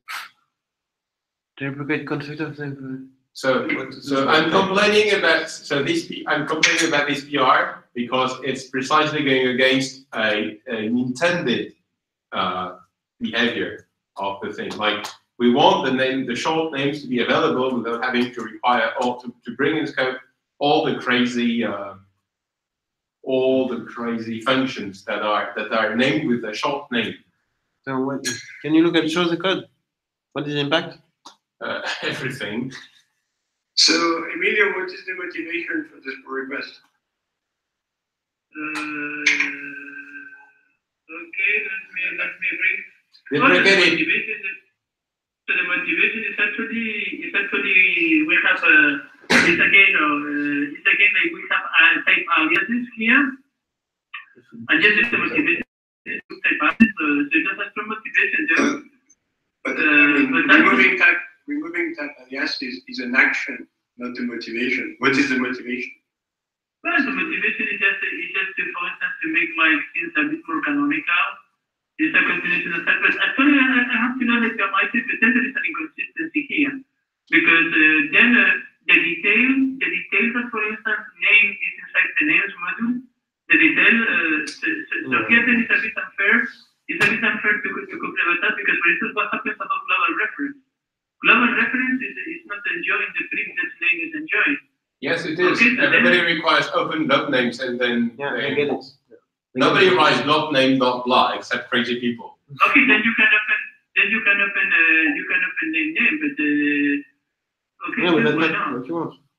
It's not what you want. Like I agree that you shouldn't be opening a module that contains short names. Well, the proper solution to that is to make a submodule that makes all the constructors on the things, and you open that one, like something blob names, I think this is not the proper solution. Sorry, I think this is proper solution at most. No, otherwise you get the people crazy. are coding the time. No, otherwise you get the crazy shit you have in rel declaration .context blah blah blah blah blah. No, because in that case, the pattern matching you just do a local open, and that's okay. Well, as you can see. What did you just say, Maxime? What did you just say? I'm watching you. You're watching, but you're not hearing, I hope. No kidding. No, but it's such a pervasive structure. And yes, there's no ambiguity when you write name or anonymous in code. Right? Yeah, like we know in Java, come on. And you can always prevent. If you just don't open names. If you don't open them. So the benefits seems a bit lightweight. Lightweight, yes. For a PR that touches 160 files. Yeah. I find, but I'm maybe a bit naive on that. How strong? Yeah, well, this is more of a preference. I don't know, but then there is a kind of asymmetry. So I don't know. I personally like both for records and both for constructors. I prefer if I'm putting it into a model, I prefer to keep it contained. But this is really a personal preference. So I know, okay, you feel like it's not. It's like a systematization. In fact, I wouldn't have chosen like all these naming too, but this was done kind of go like splitting term into several modules, which are then a bit painful to use. But yeah, for me, my personal style, if I went to the root of creating a module, then I want one exercise a module. I use NetOpen. I don't know. So I guess this is like a personal preference. So I don't see the so one thing which is not clear to me is, so you have a taste that is different from the convention that Yamai and others have in mind. But is that, yes, that's fine. But the convention that you have in mind, Yamai, and that is implemented in name and things like that, is it implemented uniform? I mean, does it cover the code base, or is it still being No, it is still being implemented because there are still a few, like for instance, I'm supportive of the change for globref because it puts everything. Where is the list of files that still need porting? Git grep egg underscore.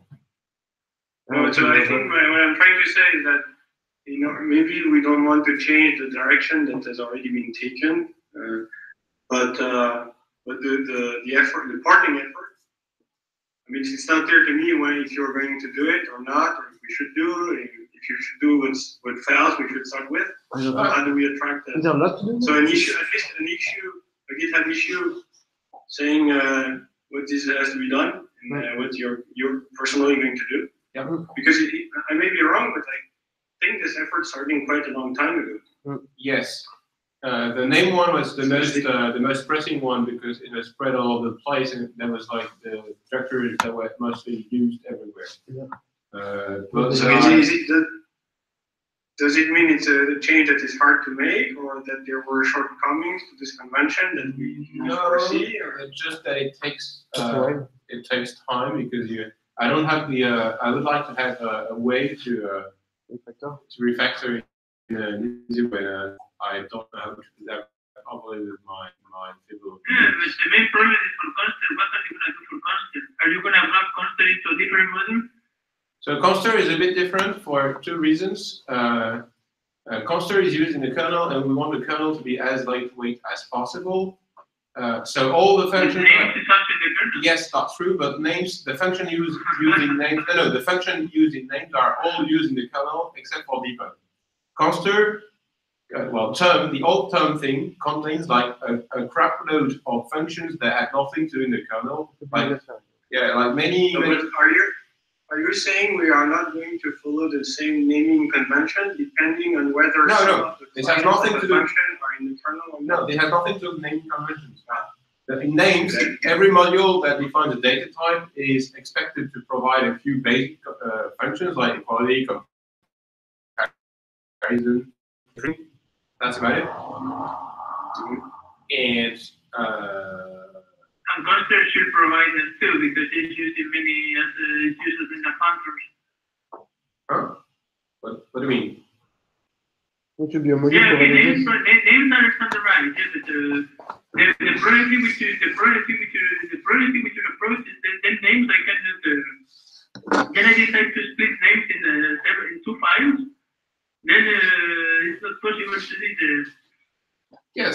So you can split it and define and let the module names exist that only contains a re-export of the constructor things. You just want to export in names the short, like the things that are very likely to not crash, but mix together, like collide, yes. Like equality, everybody has got a function called equal inside the module, so you definitely don't want them to be accessible with a short name. You have to qualify them.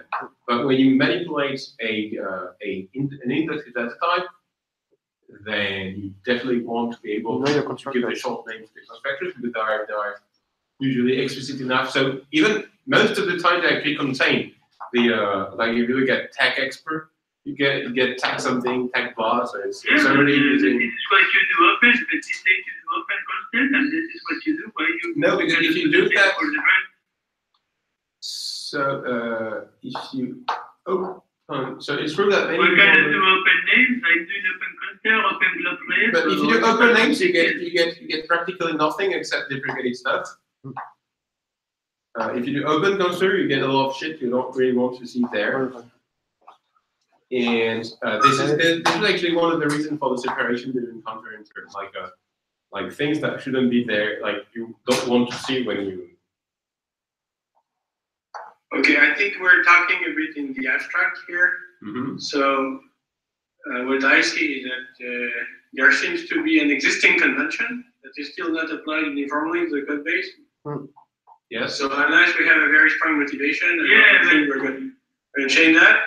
But on the other hand, I think it is not a sensible situation. It doesn't make sense that a porting effort that has already spread across years, and I remember this, it started a long time ago.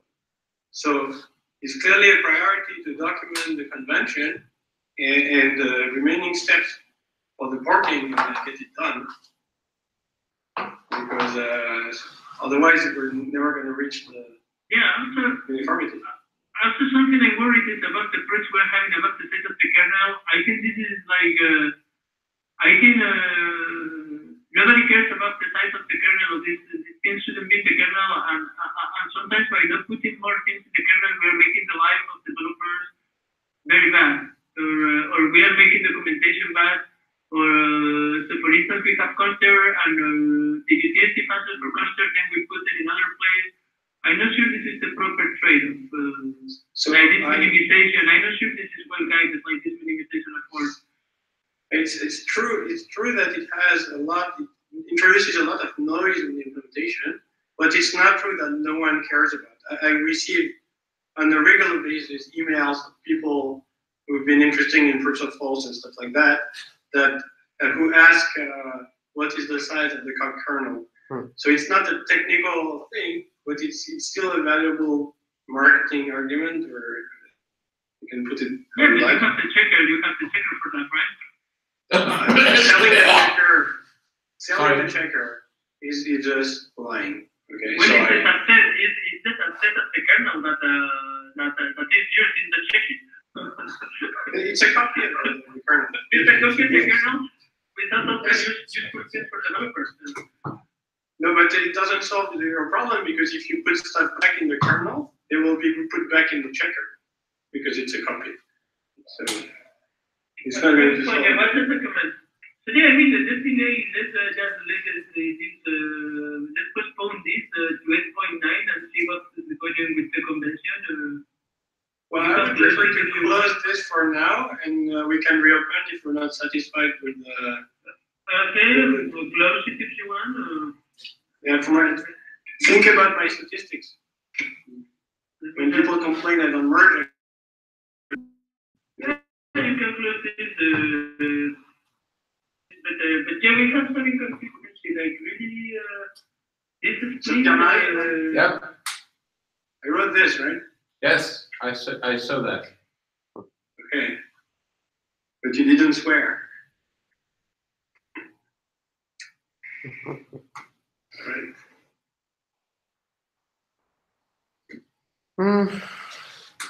We can stop when you want, guys, but I think we're getting close.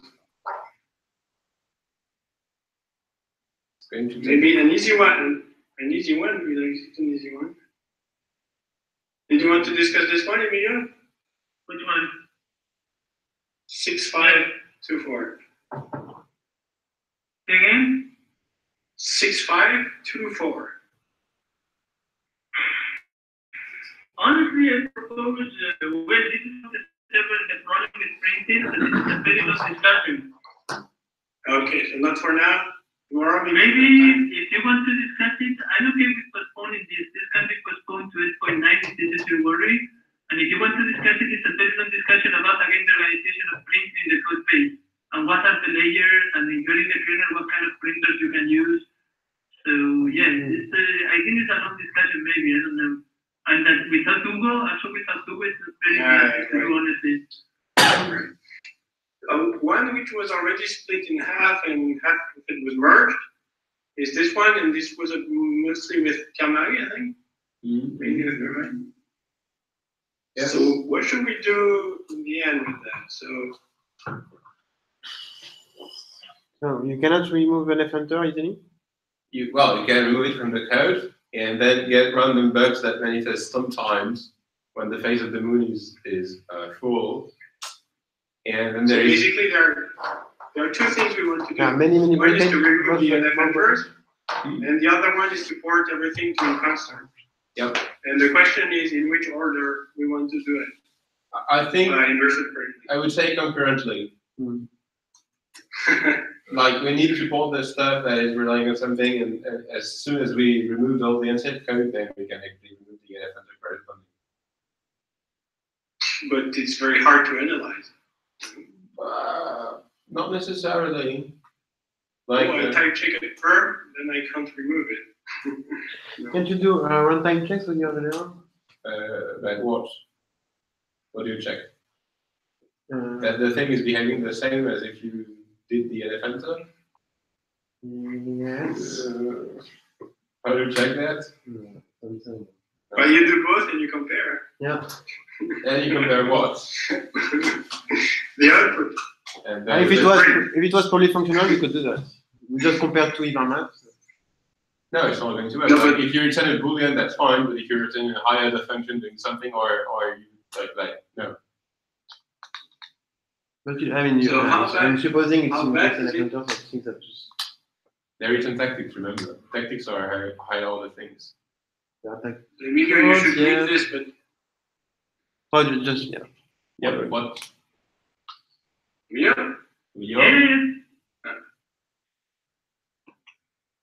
I think you had a pragmatic approach here, right? You just removed it, you saw that it didn't break anything, and Please, no, I have to add two back. If you look at the commit, there are two that cannot be removed. So there are, Yes, this is can I rephrase that a bit? There are two in the code base that we test. Yeah. But all yes, the not too bad. Not too bad, Kamari. yeah, true. But I personally removed all the NFMs that were deemed to be safe before, and all those that were left were precisely because I knew there was some way to break them. Yeah. So it doesn't mean, so in practice, it might be the case yet that you don't get any error, but like in very, it's like we had a shitload of bugs before where by running, what was the name of the tactic already? I don't remember, like the thing that would normalize the goals, and suddenly that would work again. What was the name of that? I have to say something only hot.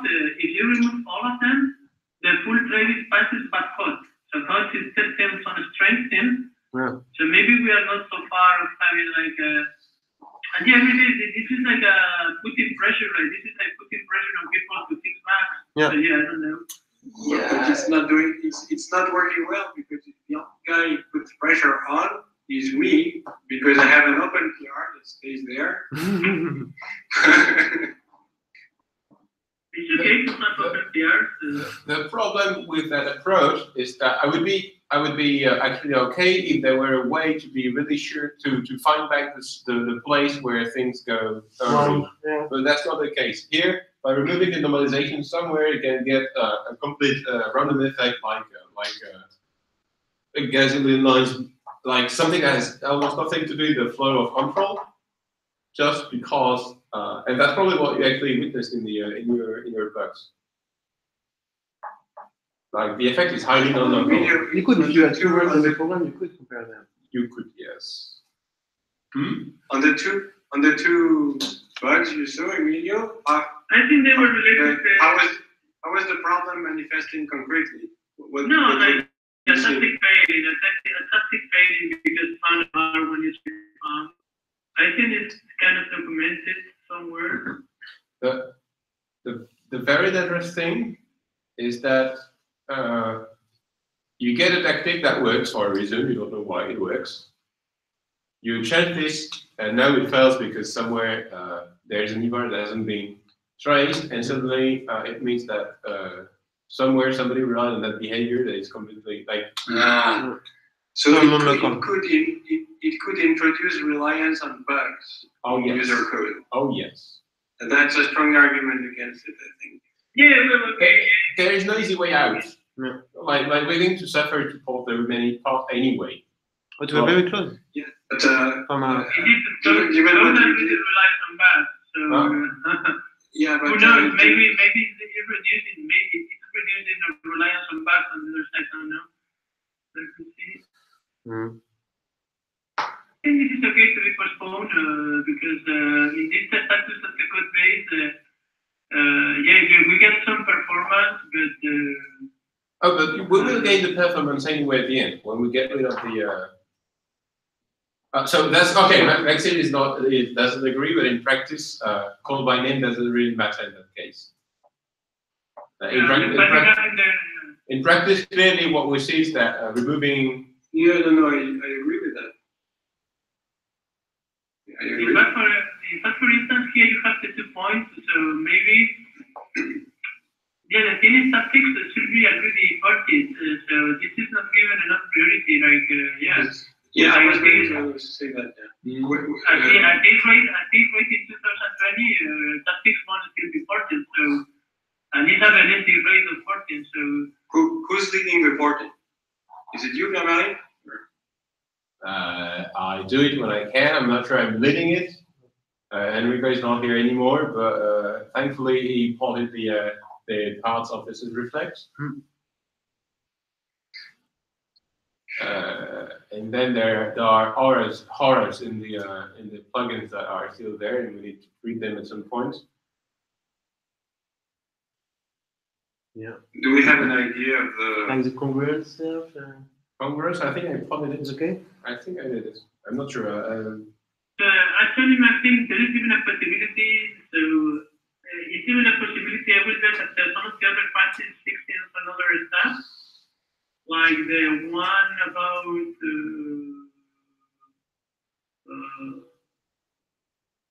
what is this? Well, it's not up to discussion. So there is this one is not up to discussion. There is this PR fixing quite a few unsafe things of in interpretation. So I'm sure if I rebase this patch on top of that, maybe one of the cases, because I think I know where the bug is now, like looking at this again. So I think even would be possible to pass functions that is. I mean, so this is okay, we can't release that. I should just not to close this PR, just to release it. It's a very PR. So I suggest let's just push it to 8.9 and we'll evaluate at 8.9, we'll evaluate the status. If the marine is not safe, it's clearly not safe. I mean, in theory, so what we showed is that in all the reasonable developments, it didn't break anything. But the coverage of all the possible bugs in the world we have is rather low. Like it's the kind of stuff that is, this is really the kind of Heisenberg that is completely impossible to track for the user. So yeah. We should try it on the countries. On the what? Countries. Oh, well, honestly, our test suite is pretty heavy. We have concern, we have Paris, host, BSC, it's pretty heavy. But they've been written. It's a very weak test suite because it's completely biased towards reasonable use, which our community is not always killing. Yeah, well, sure, but I think if I will bet, like, but yeah, but I think that this is postponed to 8.9, and then we'll evaluate in the networking group. This is a very easy patch, trivial patch. So then we'll evaluate what the feelings are. I feel like once other patches are applied, maybe this NF enters won't be needed anymore. In fact, I think I know where hot is failing. So I think I have an idea. So I will bet if we Yeah, but Pierre-Marie's view, if I understand correctly, is that we should basically remove almost all e-concern safe code before removing the defense. Well, we are removing quite a bit there, a few patches, removing quite a bit. We're working towards it, but it's going to happen. I just feel it's a bit early. Oh, is this one, maybe this is part of it. Oh yeah, that one is very nice. Ah, but it's broken. I mean, this is wrong. Which one? Which one? So, no, it's not broken. It fixes the real problem, but the solution is not the right one. Which one? Which one? I don't see the screen well enough. 6349. That's irrelevant because this is actually never been figured. What? What? Yeah, that's something that is never like used really like this. What's wrong? I don't get it. It makes no sense because this is preventing for a case that will destroy other parts of the system. Are we talking about the same people request? Yeah. I think it's the pull request. No, the pull request I'm talking is the pull request I'm talking about is the one about making interpretation aware of a construct. This is the 6511. 6511. And 6511. Yeah, that pull request is irrelevant. I mean, what's wrong with that? But it's not the one we're talking about.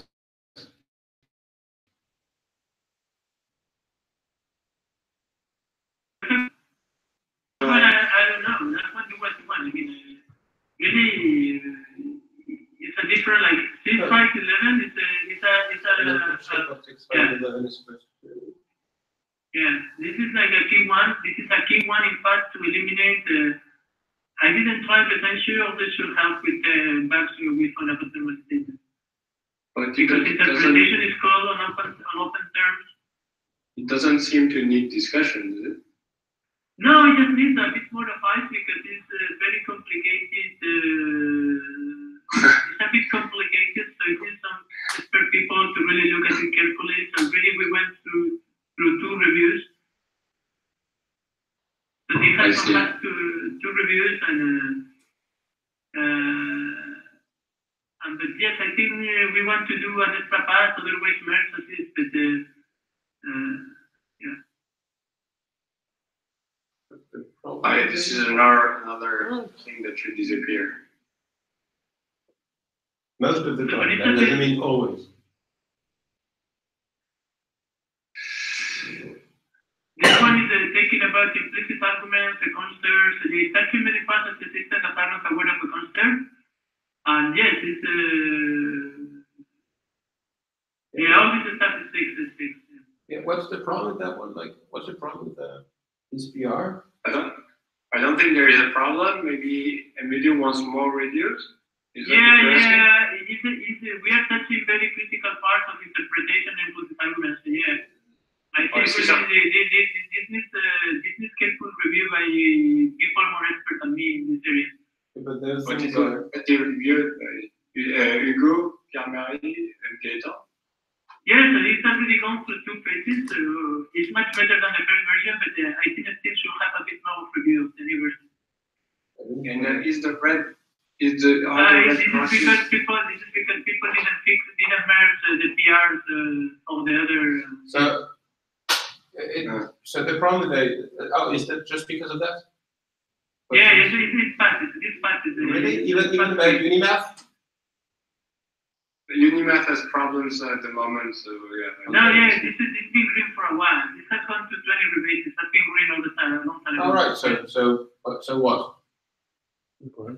I think it's changing. No, it's changing the signature of many functions. Yes, and so what? And it's taking some decisions. So I think people. Well, I like to have a bit more of review of people like you, or maybe Hugo another view, because I incorporated many comments of Hugo, and I would like to see what he thinks about me and my reaction to his comments.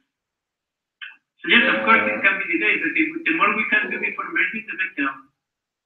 this is something we want to get right, in my opinion. So, Well, if that is I don't know. I it's mean, okay to merge. I mean, it's a very good thing. It's doing everything it's doing precisely what we need. Okay, so if we are too perfectionist, then you know. The point is not to be too perfectionist; is to have someone to quickly look at it and say, okay. I think at least I will like if possible. I say if possible, Pierre-Marie. If not, it's okay we can merge. But will be good if at least, for instance, Hugo will check that his suggestions. Hugo gave a very important feedback. Hugo is the most expert on all this stuff. So it will be great if Hugo could spend a few minutes looking again at the new version. Right. Well, other than that, and of course, if you can have a look at it, for instance, Hugo will improve many things. So I'm optimistic again. If he can look at it, we will improve many things. So as far as I'm concerned, like the PR is huge. I'm not going to review line by line, checking whether we did you can review only MLI, yeah. But the overall impression I get is that is exactly what we want. So as far as I'm concerned, it's good to go. And yet you didn't approve it. No, because it's complicated. I understand. Yes, it's complicated, but it's complicated, but it's the kind of stuff that the only reasonable approach to this is science. You compile and you see you didn't break anything because like. No, so you're breaking plugins. You have overlays. Yeah, right. But this is mostly about ML code, so I don't care. Yeah, for instance, the spectrum equation is very positive. So equations really, if you look at the path for equations, it's better. it's very positive. Yes. So what? Everybody's happy. I'm happy. I'm looking at it. So what are we complaining about then? If everybody's happy. No, it's just I'm not complaining. I just think Confidence. I just saying like if we can have a bit more of review and maybe do tweak a couple of things, then we can merge. My impression as the author is still there is still a bit of room to improve if possible. It's a bit sad that everybody agrees. Why? I should have talked about items versus keywords. We are done, right? Yes, we are done, guys. Yeah. So, Okay. the only thing I wanted to say is I'm going to send the program for the talks tomorrow morning. I mean, I'm going to send it tonight for tomorrow morning. And I think we've covered almost all the PRs that were in the list. So we can work. So, we can actually work. yeah, so if you have suggestions, we can do tomorrow afternoon. We can look at the issues, but I mean, We can also do the thing that we were. choose and try to fix them. What do you want to do, guys? Maybe that's to you. Or we can do the things that we were planning. We planned today. Right? You mean the porting and things like Yes, it's like that. that? Yeah. I don't know, as you like.